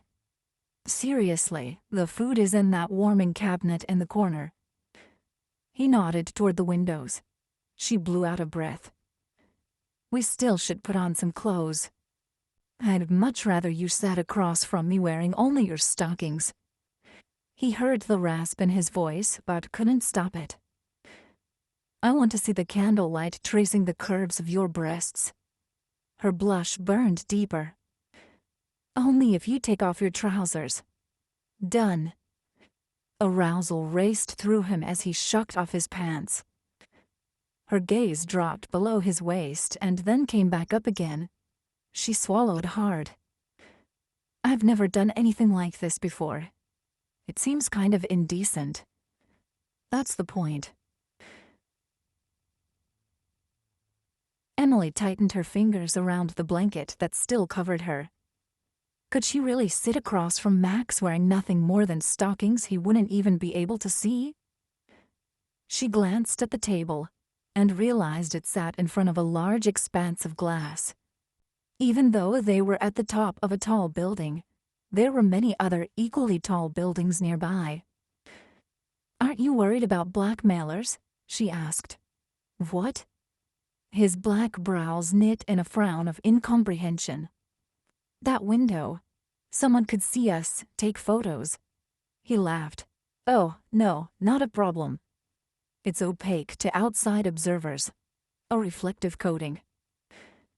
She considered the fact that she had remained in his mind for 7 years. There must be something about her that he found pretty darned attractive. Gathering up her nerves, she stood and released her grip on the throw. The soft fabric drifted down her bare skin to settle in folds around her stocking feet. Max's face went taut with desire, and he hissed in a breath. Maybe I overestimated my self-control, he said. A delicious sense of power surged through her. She turned and walked slowly toward the table, putting a deliberate sway in her hips. She knew he was aware of every move she made, so she combed her fingers through her hair to fluff it over her shoulders. A low, rough groan resonated from just behind her, making her jump. She hadn't heard him follow her. His arms came around her waist as he yanked her back against him, his hands drifting up to cup her breasts so he could run his thumbs over the nipples. Bolts of pure pleasure scorched through her, making her gasp and drop her head back against his shoulder. She could feel him harden against her bottom. His mouth was on her neck, nipping and sucking. Desire pooled at the juncture of her thighs. Am I? He breathed against her neck. I played with fire and now I'm burning. He slid one palm down her torso and slipped a finger between her legs, testing inside her. Another growl vibrated from deep in his throat. You're wet. She put her hand over his and pushed him farther into her, trying to fill the new ache he'd stirred to life. Just what you need to put out the fire, she said. He stroked in and out of her enough to make her squirm against him. Leading her to an oversized armchair, he seated himself before he tugged her toward him. Kneel over me, he said, releasing her hand to roll on a condom he'd scooped off the floor by the sofa. She braced her hands on his bare shoulders, the muscle over bone giving her a strong foundation to balance on. Then she put one knee on the chair cushion and swung the other one over so she was poised just above his jutting cock. He took hold of her hips, saying, I want this to be slow, because I want to watch you take me inside you. She felt the tip of him brush against her. Her internal muscles rippled in anticipation. Slow works for me. He positioned himself and guided her down until he was just barely within her. Then he gripped her hips again. Perfect. You're perfect, he said. Ever so gradually, he brought her lower, so that she could feel every centimeter of him glide into her, stretching, filling, tantalizing. His gaze was downward where they joined, but she watched him, the way arousal pulled the angles of his face taut. She felt the strength of his grip, his fingers flexing into her flesh. As her knees folded, he suddenly pulled her down and thrust upward at the same time, seating himself deep inside her. Their voices mangled in a wordless cry of satisfaction and excitement. Now, he said, lifting his hand to her breasts, I'm going to make you come.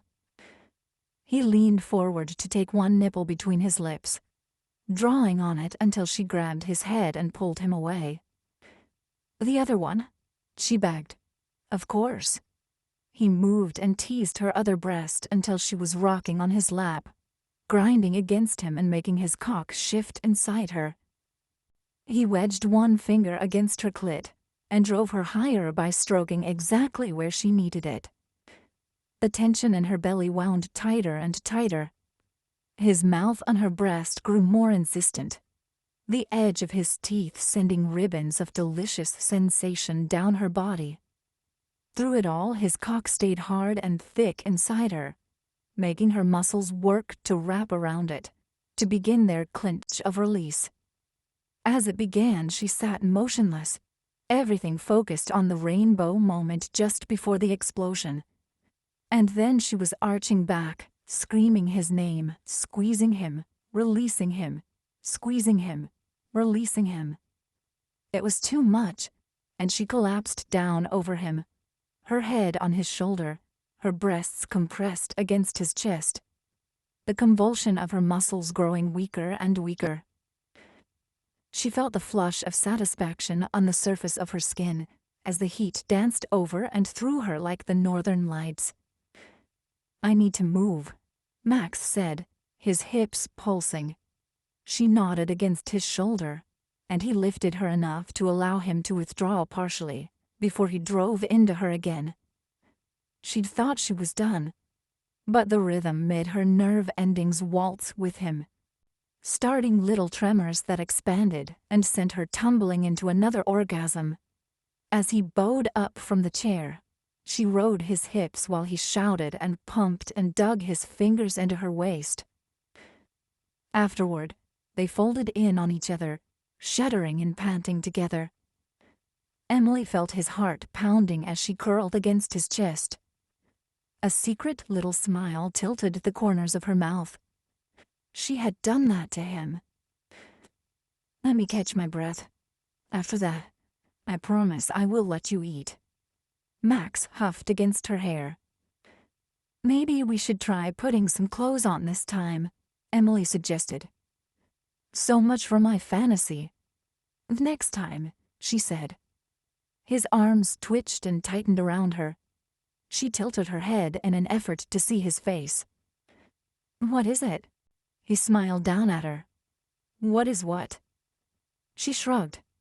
It must have been her imagination or an orgasmic aftershock. She snuggled back into him. "All right, food," he said after a few moments, patting her bottom. She was still drifting in a blissful haze of satiation. "Must we move? Unless you want a cold buffet instead of a hot dinner." She disentangled herself from his arms and started toward their scattered clothing. "May I suggest a compromise for dinner attire?" he asked as he stripped off the condom. "You wear my shirt and I'll wear my trousers. Deal?" She scooped up his shirt and slid her arms into the sleeves, the soft cotton caressing her sensitive skin. She left a nice stretch of cleavage exposed in the neckline and rolled back the cuffs. "I'll never launder that shirt again," he said, flicking open one more button so that most of her breasts were exposed. "That's better." "When you do that, I'm not sure this is much different from wearing nothing," Emily teased. "Though, believe me, it is." He twined his fingers with hers and led her to the table, holding the chair for her. His shirt tail was long, but her bare skin still brushed the satin of the chair seat. It sent a little tingle into her core. "What's on the menu besides me?" Emily asked, giving him a wicked smile. He held up a hand. "Don't, or you'll find yourself stretched out over the tablecloth with me between your legs." She laughed, reveling in her effect on him. He rolled the warming cabinet to the table and pulled 2 covered bowls from the top shelf. Potato leek soup, a favorite of mine for wintertime. It was thick, creamy, and hearty. She gulped down the entire bowl. "Worked up an appetite, did you?" He smiled across the half-burned candles, his posture more relaxed than she'd ever seen him. "Didn't you?" He chuckled and returned the empty bowls to their shelf before he set out plates, lifting the covers with a flourish. Venison chops with dried cranberries, shallots, and a little side pot of polenta into cheese. She inhaled, letting the warm scents rise and mingle in her nostrils. "Yum! So who made this?" "My chef. I prefer not to cook myself." because he'd had to do it too often as a kid, as she remembered. "I'd like to have a personal chef, and so would Izzy," she said. "Do you tell him what to make, or does he just surprise you?" He corrected as he cut a piece of venison. "Both. I don't eat here that often because of business commitments, so we don't always have time to consult on menus. However, I chose this selection of food." The intensity of his gaze let her know that he had considered this an important occasion, which added some extra sparks to her afterglow.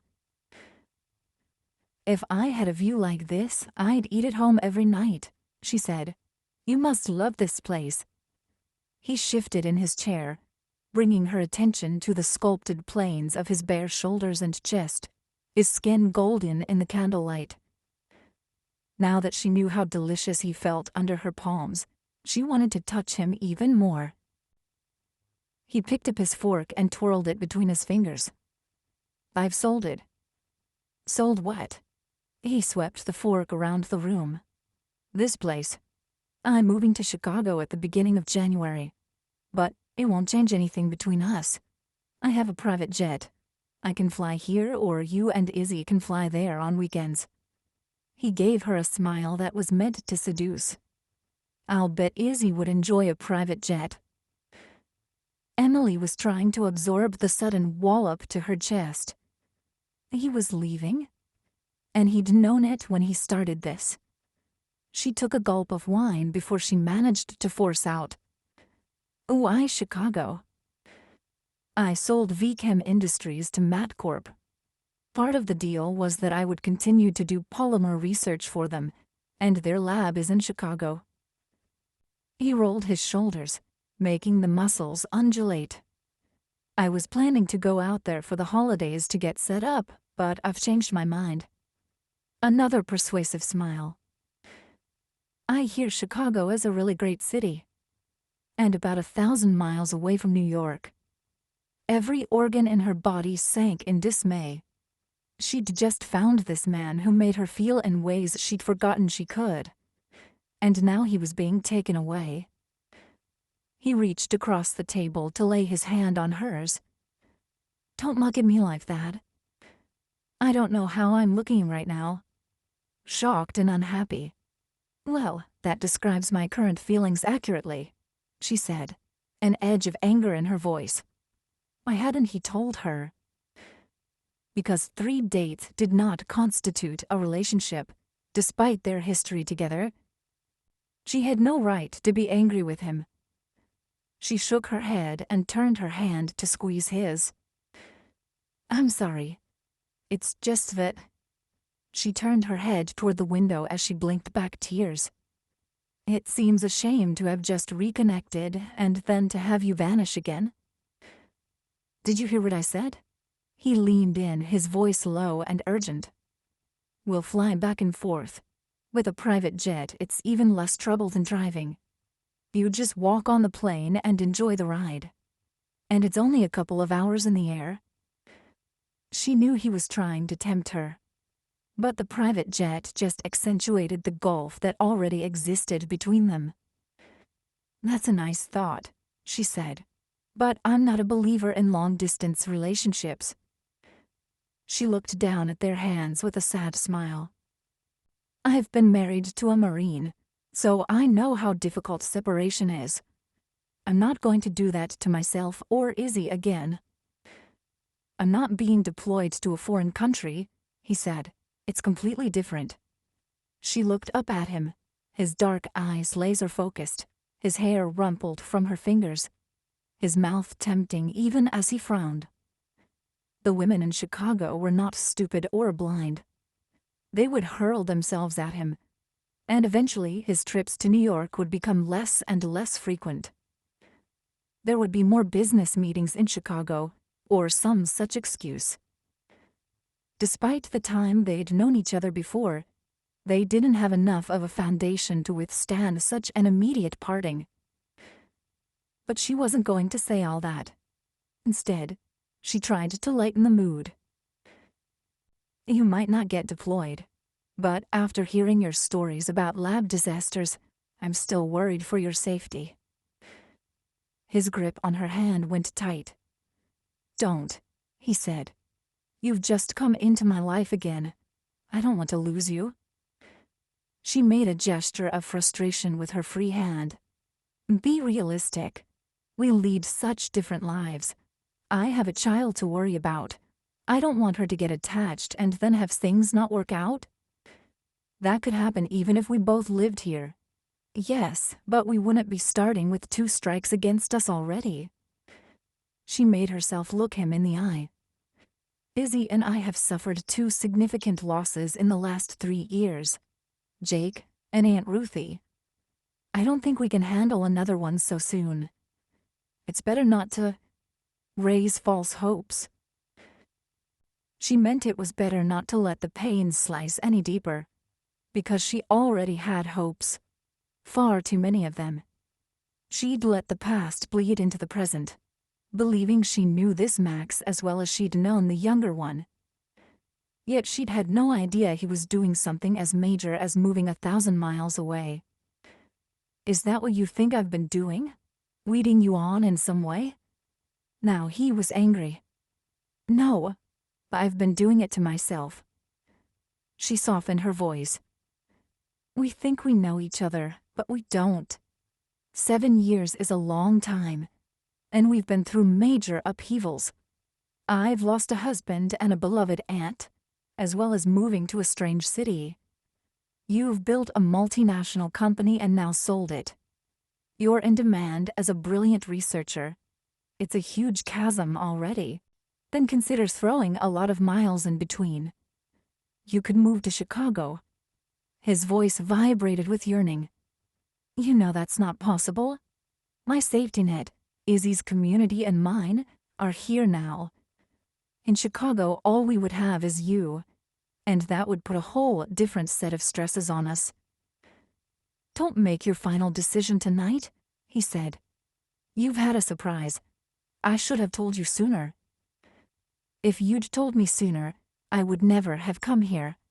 I would never have known what it was like to make love to you. He looked shaken. Do you regret it? Not for a second. You've reawakened the part of me that's simply a woman. Not a mother, not a child care director. A part that's been buried for a long time. She smiled. I'll always be grateful to you for reminding me she exists. Jake always complained about this. What? He said when you made up your mind, no amount of arguing would change it. He brushed his thumb over her knuckles. I didn't believe him. Back then, I didn't understand that what drew me to you was not just your compassion, but your strength. It makes you the woman I've wanted. But I hate it. I'll take that as a compliment. The touch of his thumb made her feel like crying, because she would never feel it again. She gave him a wavering smile. Maybe I should go home. He went still. Stay, please. I don't want to let you go yet. I can't. Not like this. She waved at the half-unbuttoned shirt she wore. It was too painful to be with him in such an intimate way when she knew it was over. No, I suppose not. He huffed out a sigh of resignation before he let go of her hand. She pushed back her chair and stood up. As she walked to the crumpled heap of her dress, she found herself holding together the neckline of his shirt, in a futile gesture of self-protection. She scooped up her dress and swiveled to look for her lingerie. Max stood a few feet away, holding out her panties and her bra, his face somber. He was so stunningly handsome that she felt his beauty as a physical blow. Thank you. She took the scraps of silk and turned away so she could slip the panties on under his shirt. As she unbuttoned it, she lowered her nose to the fabric to inhale a last breath of his scent. When she started to let the shirt slide off her shoulders, she felt his fingers at the collar, a feather-light touch on her neck as he took it from her. Her back still to him, she pulled the dress on over her head, closing her eyes as he zipped it up without her asking. When he moved her hair aside to finish the task, he pressed his lips against the side of her neck and sent a shiver floating over her skin. It was pure torment. She spun around to face him. "Please don't come with me in the limousine." He jerked back as though she'd slapped him. "But one goodbye here," she said. "That's all I can bear." He nodded, but his lips were twisted with unhappiness as he shrugged into his shirt and buttoned it. He fetched her coat and walked beside her to the elevator. When they reached the door, he thumbed the keypad to open it before he raked his fingers through his hair. "After 7 years, this is it," he said. Sorrow for his obvious desolation rattled in her chest. She stepped into him and rested her hands on his shoulders. "I will always remember tonight and you," she said. Rising on her toes, she touched her lips to his. He slid his hands into her hair on either side of her head, tilting it so he could angle his mouth against hers in a way that seared through her. Pulling back, she lurched into the elevator and turned to watch the doors slowly close Max out of her life. Max sat at the table, drinking glass after glass of the wine he'd so carefully chosen for Emily. It was doing nothing to assuage the ache of her absence, the absence that would last for the rest of his life. He could hardly believe that she'd burst into his office a mere 6 days ago. He'd lived a lifetime since then, convinced he had a shot at finally grasping his heart's desire. She'd begun to open up all the closed doors of his past, letting the fresh breeze of her understanding sweep out the ugly dirt. And tonight, he swallowed the rest of the wine in the glass and poured another. Tonight had gone beyond his wildest fantasies. Touching her body, being inside her, making her come. His cock stirred as he pictured her walking toward the table, with nothing on but her lace-topped stockings. And what they'd done after that. Truth was, he hadn't expected the sex to be so hot. He'd thought of Emily as sweet, even a little innocent, despite the obvious physical affection between Jake and her. He would never be able to get those stockings out of his head. Standing up, he took the wine glass with him and stared out the window. Emily didn't believe in him enough to give the relationship a chance. After 6 days, he winced. When he considered it that way, her refusal spoke of simple common sense. Maybe he just wasn't meant to be happy. Maybe the emotion was simply impossible for him. Maybe somehow Emily sensed that and ran before she got infected with the gray fog that shrouded him. But the hope had gotten to him, made him think he'd found his home with her. When he'd cradled her in his arms, he'd felt peace seep into his bones. It was what he'd sensed 7 years ago. He'd made millions. No, billions of dollars since then. And it was doing him absolutely no good in this situation. So what the hell had been the point? He'd done it to try to ward off the emptiness, to surround himself with so many things that he might finally feel secure. But now he understood that it hadn't worked. Now that he'd felt the real deal, he knew what he was missing. He turned and hurled the wine glass toward the fire, watching it splinter against the marble mantelpiece, the shards clinking like glass rain onto the hearth. Then he dropped his head into his hands and let out a long, low moan. Chapter 11. "Mommy, Diego's here with Mario." Izzy had her hand hooked around the doorframe as she swung herself halfway into Emily's office. "He's the first canine angel. I hope he likes his crate and his new bed. Don't you want to come see?" Emily heard the buzz of excitement, but figured it was just the kids prepping for the upcoming holiday party. They got very hyped up, because they'd concocted the holiday-themed snacks under the supervision of the center's chef, and they were encouraged to invite their parents to sample their creations. In addition, there were the gifts for every child to take home, thanks to the generosity of the community merchants. Usually she loved the week leading up to the party, but her parting with Max 3 days earlier overshadowed the festive mood. Except for an outing with Diego, she'd holed up in her office, pleading paperwork and planning to get canine angels up and running, which meant she needed to haul herself up and celebrate the arrival of their first dog, who would be convalescing at the center. Her one bright moment had been taking Diego to the pet supply store the day before to buy all the things necessary for making Mario comfortable in his new home. She'd felt a flash of joy at seeing the boy's usually solemn face, wreathed in smiles, while he chose a bright red leash and collar, shiny silver bowls, and a chew toy.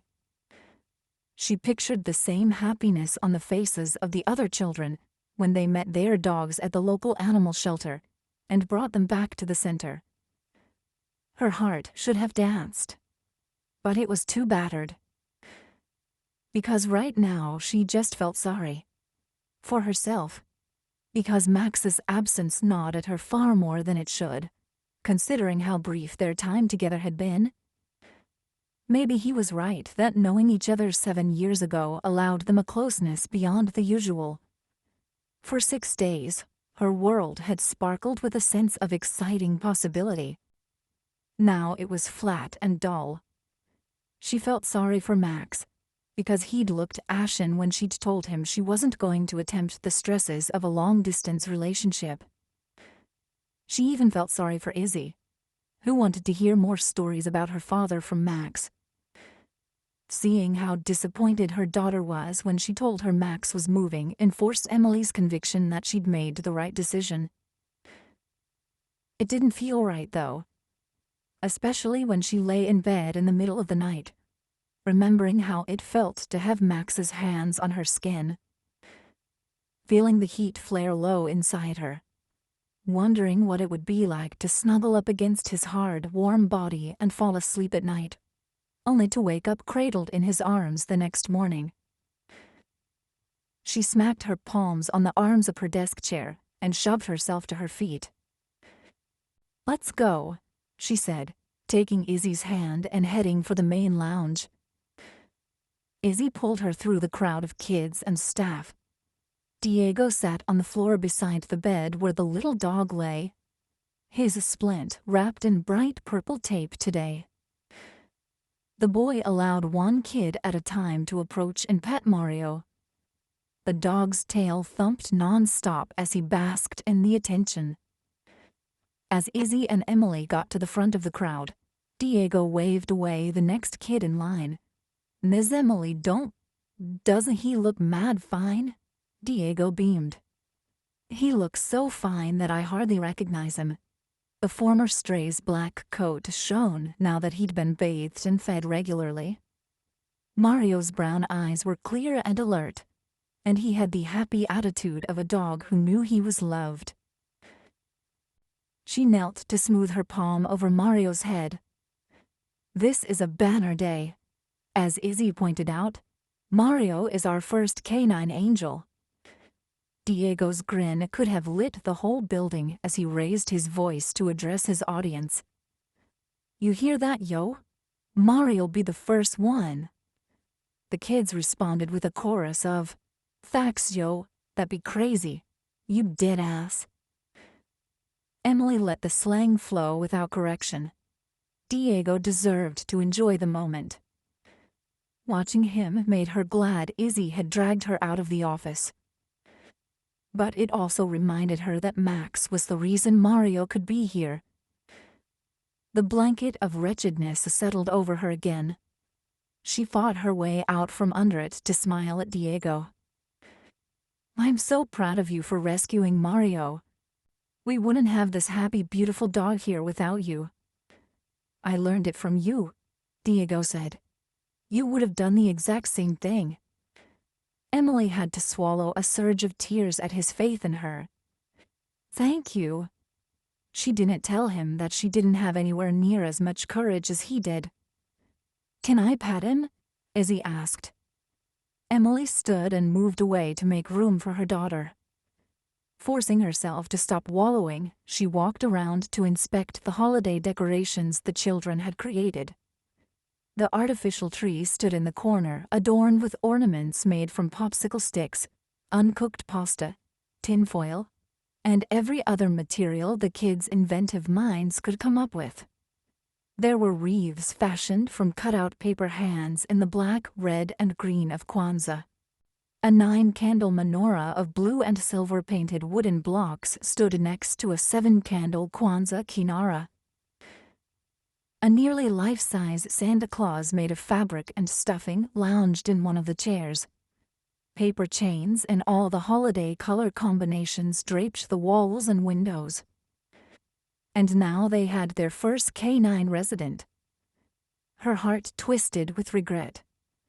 She wanted to text Max to tell him what his support had already done for the center, and how excited the other kids were about getting their own dogs. However, she hadn't heard from him since Sunday night, and she figured it was better that way. A clean break. That night, Emily was in her pajamas and brushing her teeth when she heard the ping of a text arriving on her cell phone. Her heart wobbled in her chest as she reminded herself that Max would not be texting her ever again. So she finished her bedtime washing up before strolling over to her bedside table to pick up her phone. The text was from Diego. "Really cold here. Heat is broken again. Don't want Mario to get sick." Not now. The holiday party was only 3 days away. Even more problematic, the holiday break from school started next week. Most of the kids counted on being at the center the day when school was out of session. But her most immediate concern was Diego, who couldn't remain in the unheated building all night. She tapped out, "Come to my house. Bring Mario with you. Wendy will share her dog stuff so you don't need to bring anything else." She threw on her clothes before dialing her repairman's emergency contact number. "Hey, Emily. That old boiler done conked out again before I could get you a new one?" Coleman asked. Hearing his gravelly voice calmed her. With its usual terrible timing. "Yeah, old man winter has settled in. I'll be there first thing in the morning. You're the best. Tell my wife that." She laughed and hung up before going to tell Izzy they were having company, something her daughter considered a high treat.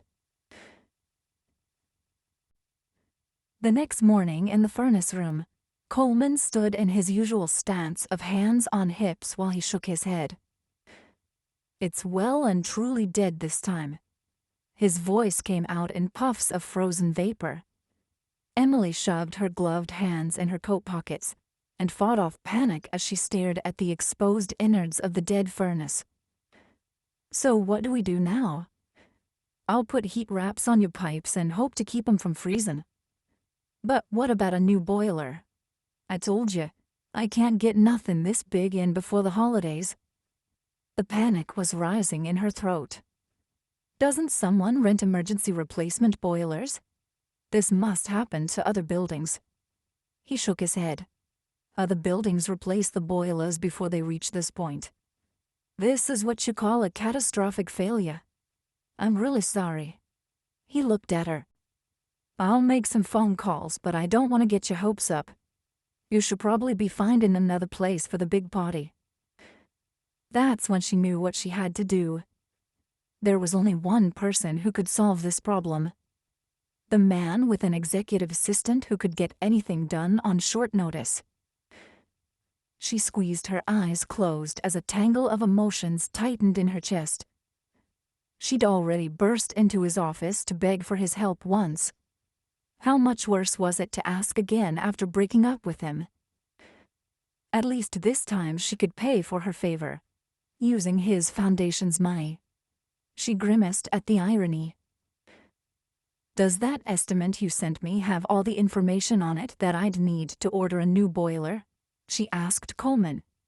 Yes, ma'am, it does. But the earliest delivery date I could get on the equipment is 10 days from now. If I can get it sooner, I promise you will be in charge of the installation, Emily said. Jogging up the steps to her office, she pulled up the estimate on her computer. Then she took a deep breath and dialed Max's cell phone, hoping he didn't simply ignore her call.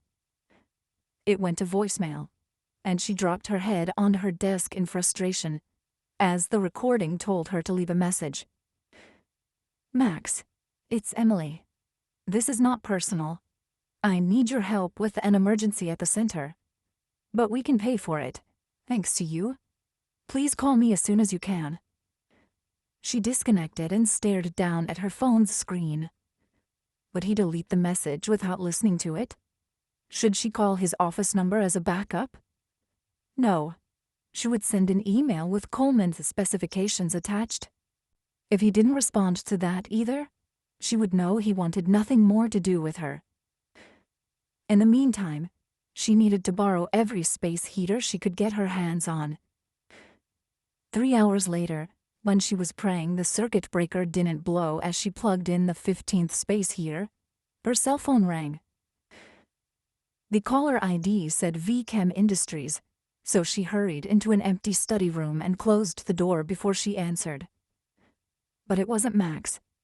Ms. Wade, this is Pauline Bennett, Mr. Varella's administrative assistant. The one Emily had shoved past to get into Max's office. She nearly groaned out loud. Thank you for calling me, Pauline. Mr. Varela asked me to tell you that he's been able to locate the item you requested, and it will arrive at 1 o'clock today. Emily nearly dropped the phone. Oh my God, thank you so much. Oh, I can't believe it. This is fantastic news. A crew will be coming at the same time to install it. Emily thanked Pauline a few more times, and then danced a jig in the corner of the room. As the relief and excitement died down, desolation rolled over her. Max wanted to avoid her so badly that he couldn't even call to relay the good news himself. That was a kick in the gut. Such a kick that she actually put her hand on her stomach because it physically hurt. A clean break indeed. At 1 o'clock, Emily and Coleman stood on the sidewalk in front of the Carver Center, both of them shivering despite being bundled up in down coats, wool scarves, and ski mittens. She and Coleman had blocked off several empty parking spaces with orange cones, so the delivery truck would be able to pull up right in front of the center. Maybe they got stuck in traffic, Emily said, peering down the street to see nothing but a few cars. Ms. Emily, it's barely 1 now. Why don't you go back inside and wait? Why? It's not much warmer in there, she said. She'd turned off most of the space heaters since right now the kids were in school buildings where the heat worked, thank goodness. Coleman chuckled. You got me there. 5 minutes passed. The thought of the space heater in her office was beginning to tempt her as her nose and fingers went numb. But the deep growl of a heavy truck's engine vibrated in her ear, and she spotted a big platform hauler turning onto their street. Behind it came a van marked Pisano Brothers Heating and Cooling Systems. And then another van, and another, until 5 matching vehicles were trundling down the street behind the truck. Oh my God, there's not going to be enough parking, Emily said, laughter bubbling up in her throat as worry slid off her shoulders. Max might not want to talk to her, but he didn't hate her so much that he wouldn't send in the cavalry. She stepped out into the street to wave like a madwoman. Pays to know a billionaire, Coleman said, moving the cones. As the truck drew closer, he whistled. Ms. Emily, there are 2 units on that hauler. You're gonna get a dual-zone system. Dismay halted her waving. That's going to be more expensive, isn't it? Not if your billionaire foots the bill. I can't let him do that. Returning to the sidewalk, she resigned herself to cutting back on the wish list items once again. The truck pulled into the parking space, and the driver's door swung open. A man wearing a black ski jacket and jeans leaped down and turned. Max. Emily stared, feeling that kick in the gut in a different way. Why are you driving the truck? His face was lit with satisfaction. I used to drive the big military vehicles at Lejeune. Illicitly, of course. I wanted to see if I still remembered how. But now I have to let someone who knows what he's doing work the crane.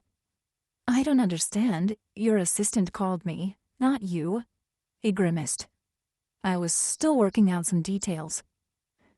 2 men were attaching steel cables to an HVAC unit, while the crane swung into place over it. A 3rd man was deep in conversation with Coleman. I didn't expect you to come. She looked into the face that was even more dazzling in person than in her dreams. He took her shoulders. Nothing could have kept me away, he said. Wait for me. His hands fell away, and he was striding over to the clot of men around Coleman. The circle opened instantly to include him. Emily just stared at his profile while he talked, her emotions spinning like a tornado. She jumped when a man took her elbow to lead her aside. You need to get out of the way, miss. They're taking the unit off a truck. The truck's engine revved as the crane lifted the unit off the flatbed and swung it onto a rolling cart the men had also taken off the truck. The doors of all 5 vans slid open to discharge a battalion of men in blue coveralls who swarmed around the unit, the truck, and the men consulting with Max. Emily climbed a couple of the center's front steps to avoid being engulfed, but she kept her eye on Max's dark head. He'd said to wait, so she was going to. Because he wouldn't be here if he didn't want to speak to her, would he? The consultation broke up as Coleman and one of the Pisano brothers' honchos strode to the service entrance to the basement. The rest of the blue coveralls streamed after them, rolling the furnace in their midst, leaving Max alone in the middle of the sidewalk, looking up at her. You waited, he said. She nodded, her heart flipping. In his casual clothes, he looked more like the grad student she remembered. Coleman says you have some space heaters inside, he said. Right, it's cold. She'd forgotten. Let's go to my office. She turned to walk up the rest of the steps, hearing his footfalls just behind her, his presence sending sparks of heat through her. That needed to stop. He held the door and followed her up the inside stairs. That's an impressive number of HVAC installers, she said to fill the silence. Sal Pisano wants to get the job done fast. He's got another commitment today. I don't think I can afford whatever amount it took to move us to the front of the line, but I'll pay the regular price for the system. With the Catalyst Foundation's money, but that's what it was for. We'll discuss it later. His tone was sharp, so she didn't pursue it. When they reached her office, she waved him in, closing the door to keep the warmth generated by the heater inside. She stripped off her mittens and unwound her scarf. I don't know how to thank you. Don't. It's a bribe. He unzipped his jacket and tossed it on the chair. Underneath it, he wore a plaid flannel shirt in shades of dark red and green. It tempted her fingers to trace the lines over his biceps. A bribe? He rubbed the back of his neck and gave her a rueful smile. When private jets didn't interest you, I realized I was going about this all wrong. You didn't want things for yourself. You wanted things for the kids. Your call was my golden opportunity to give you a meaningful gift. This wasn't making sense. Did he mean a farewell gift? It's wonderful, but it doesn't change the fact that you're moving to Chicago. That's the detail I was working out. Shoving his hands in his jeans pockets, he stood with his legs braced wide. I figured there wasn't much point to having all this money if I didn't have anyone to share it with. So MatCorp and I did a trade that allows me to stay here to do my research. Joy swelled in her chest, making it hard to breathe. What did you have to give them in return? I'm paying to set up the lab, he grinned, with part of the money they paid me for VChem Industries. Oh my God, we're two of a kind. I was going to pay you for the HVAC system with the money from your foundation. In 2 strides he was in front of her. That proves that we belong together, he said. The focused desire in his eyes was so intense that she had to look at the top button of his shirt. Or that we are a bad influence on each other? He took her hands. There's nothing I'd like more than for you to lead me astray. Max, you've given up an awful lot. She lifted her gaze to his face as guilt clutched at her. What if this doesn't work out? Then I'll have a state-of-the-art lab in the greatest city in the world. The teasing light vanished from his face. You know better than I do that there are no guarantees in this life, except for loss. If I stay here, I might lose you, but it will be my own damned fault. And it's worth the happiness I'll have with you before that happens. Whereas if I went to Chicago, it's certain that I would lose you for no good reason except some business deal. The thought of that ripped my guts out. She saw his chest expand as he took a deep breath before saying, Because I love you. Not just 6 days worth, but for 7 years. I can't believe you're doing this for me. Her head was spinning with his logic and his declaration. That's not what I wanted to hear.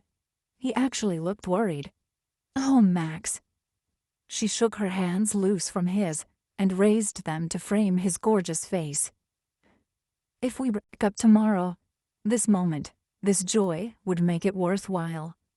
But I plan to spend many, many days and nights leading you astray. She pulled his head down so she could kiss him, pouring her delight into the touch of their lips.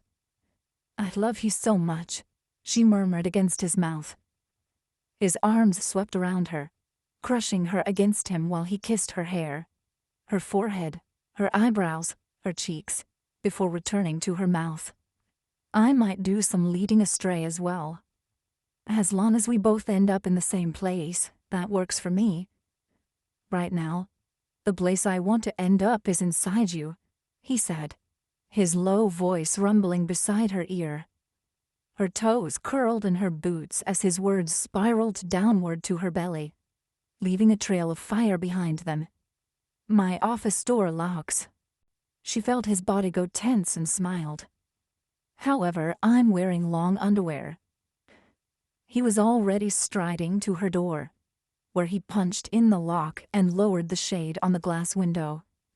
If you think long underwear will even slow me down, you don't know much about my determination. Just don't tear it. His jaw muscles flexed. Woman, you are putting some very astray ideas in my head. And in her own. She gave him what she hoped was a seductive look. Shall I clear off the desk? Allow me. He pushed her laptop to one side and then swept his forearm across the other side, sending pens, paper, and knickknacks flying. Before she could object to his treatment of her possessions, he grabbed her waist and set her on the desk. He took her head in his hands, holding it so she could see the emotion flaring in his eyes. This is where I want to be, he said. You are my home. Epilogue. 10 days later. Mommy, can we give Max his present now? Izzy was vibrating with excitement. Emily looked at Max across the dining room table, where they'd just finished eating Christmas dinner. Happiness fluttered inside her at his presence in the room, when just 10 days ago she'd thought she'd never see him again. He raised his eyebrows at Izzy. Wouldn't you like your gifts first? No, I want to give you yours. Your generosity does you credit, he said. You're dragging it, Izzy said with a grin. Izzy. Emily had to squelch her smile. Translation? Max asked. You're exaggerating, Izzy said. Diego says it all the time. Well, probably not now, since he's living with Violet. She's like mommy and doesn't let him use slang. More happiness glowed through Emily as she pictured Diego sitting at the table with Violet, eating a hearty, homemade Christmas dinner with one of her famous pies for dessert. Somehow, the woman who never raised her voice had induced Diego's vicious, violent father to grant her guardianship of the boy. Okay, we'll give Max his present, Emily said, pushing her chair back to go with Izzy. She was nervous about her choice of gift. It was a little over the top. Izzy already had the box closed up and was sticking the big bow on. You better carry it, she said. I don't want to drop it. Emily lifted the curtain carefully and carried it into the living room. Max had started to clear the table, so she called him in as she put his gift down in front of a chair. He came in, looking so delicious as he strode across the room in his dark red shirt and black trousers that she had to stand on her toes and kiss him. His eyes lit up. What was that for? I haven't even given you your present yet. It's for being here and not in Chicago. He put his arms around her and held her for a long moment. I can't imagine being anyplace else. Guys, the present, Izzy said, her voice loud with impatience. Max let her go and sat down where Izzy pointed. Emily was relieved to see that he gave Wendy a pat when she came over to sniff at his gift. I hope this is okay, Emily said. If you chose it, it will be perfect. His voice was a caress. Max leaned over and pulled off the bow. Then he flipped open the top of the box.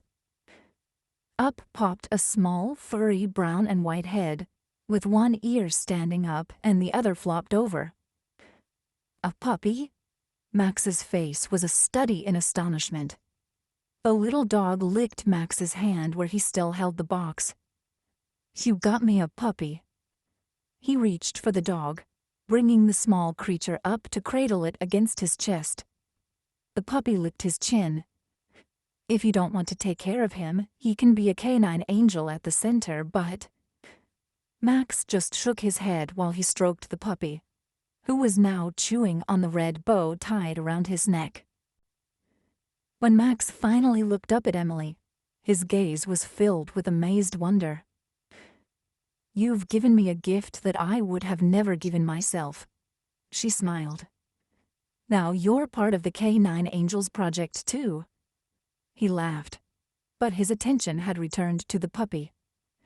He kept touching the little creature as though he couldn't quite believe it was his. His name's Rocco, but he doesn't really know it yet, so you can change it if you want to, Izzy explained. He's from the shelter. Mommy and I picked him out. His stuff is in my bedroom. Holding the puppy up in front of his face, Max said, It looks like a Rocco to me. The puppy licked his nose, and Max laughed and lowered the dog to his lap. Does that mean he agrees? Can I open my presents now? Izzy bounced up and down on her knees. Max was engrossed in the puppy, but he looked up. By all means. I might have a vested interest in them. What does that mean? Izzy asked as she jumped to her feet and headed for the largest of the boxes Max had placed under the tree. That he will get something he wants because he gave you the gift, Emily explained. That's dope. Izzy was ripping the paper off at high speed. She tore off one large piece and gasped. It's a sewing machine for kids. I can make my own clothes. This is the best gift ever. A guilt-stricken look crossed her face. I mean, except for my new cell phone. That's the best gift ever, too. Emily laughed. It's okay, sweetie. You asked for the cell phone. This was a surprise. Izzy launched herself off the floor and over to Max, winding her arms around his neck from the side so she didn't squash Rocco. "Thank you so much. Once I practice, I'm going to make you the most rad chemist outfit ever." Max freed one hand to touch Izzy's cheek, while pure happiness glowed on his face. "I'm counting on it. Now open the other big box." Izzy charged back to the tree and shredded the beautiful paper from the next box, lifting off the lid to spill bolts of brightly colored fabric across the rug. Her eyes and mouth went round with excitement as she rifled through the treasures. "This is poppin'. Izzy." Emily had reached her limit on the slang. Her daughter just giggled as she held up a piece of cloth with blue and yellow swirls. "One more," Max said. "Then it's your mom's turn." Emily was about to protest that Max had already given her a present, until she remembered that it wasn't something Izzy should know about. In the privacy of her bedroom, he'd presented her with a silver box tied up with a huge taffeta bow. Inside were at least 24 pairs of thigh-high stockings, which had made her laugh. Under those were a selection of filmy silk and lace lingerie, all exquisitely beautiful and highly improper. "The chemistry of baking," Izzy said, reading the title of the thick book she'd unwrapped. She flipped it open. "It's a cookbook for pies and other stuff." She turned to Max. "I thought it was going to be all science-y, but this is great." He laughed. "I couldn't help myself when I saw the title." "'Cause you're a chemist. I get it," Izzy said. Max met Emily's gaze. "I'd present you with your gift, but I have an impediment." Rocco was sprawled over Max's lap like a rag doll, sound asleep.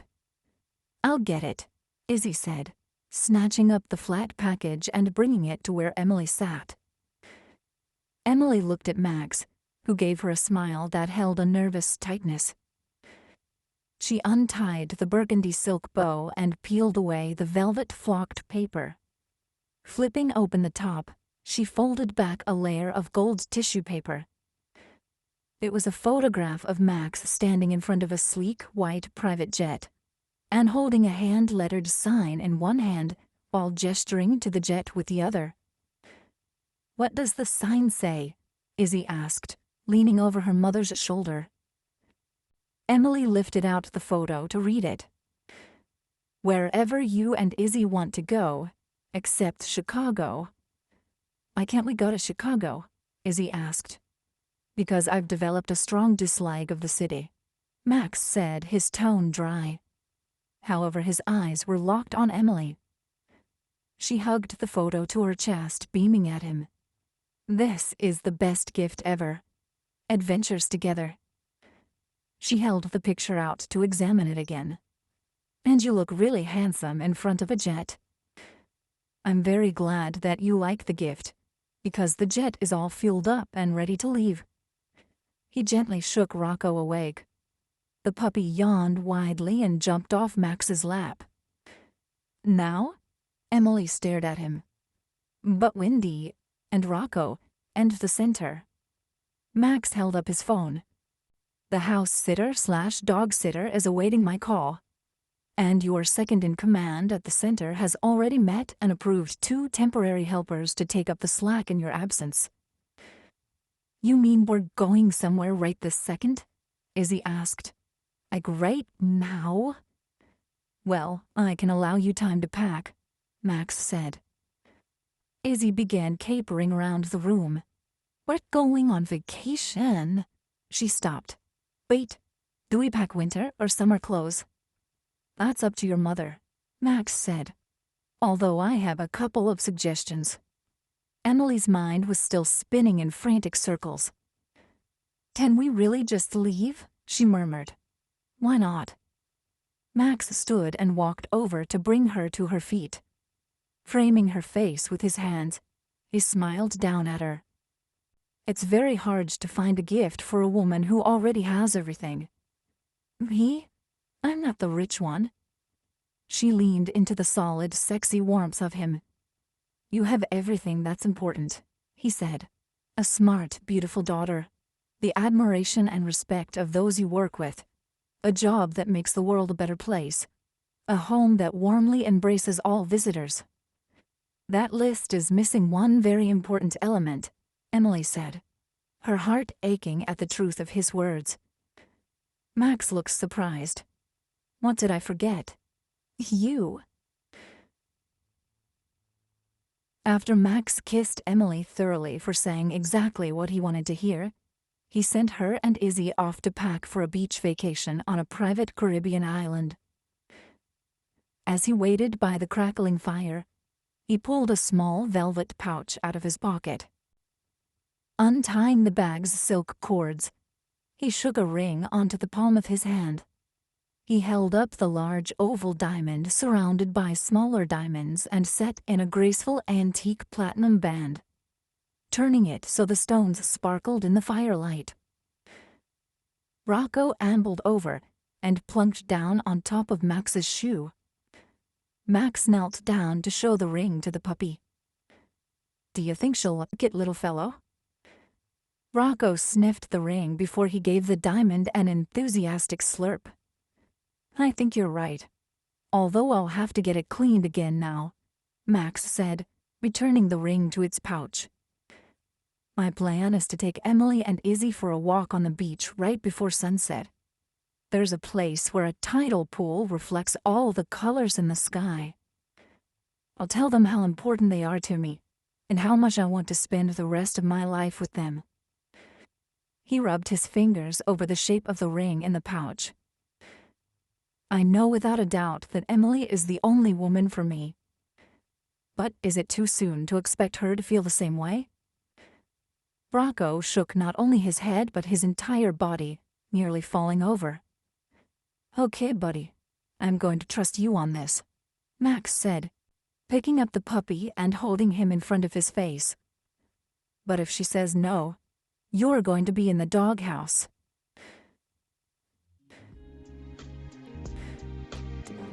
We hope you have enjoyed our presentation of Second to None by Nancy Harkness, performed by Megan Tusing. Performance copyright 2017 by Brilliance Publishing Inc. All rights reserved. For further information concerning this program or other Brilliance audio titles, please call the following toll-free number: 1-800-222-3225. Or visit our website at www.brillianceaudio.com. No part of this recording may be played for an audience or reproduced in any form. It may not be streamed, downloaded, broadcast, or copied without written permission. Address all enquiries to Brilliance Audio, P.O. Box 887, Grand Haven, Michigan 49417. Oh.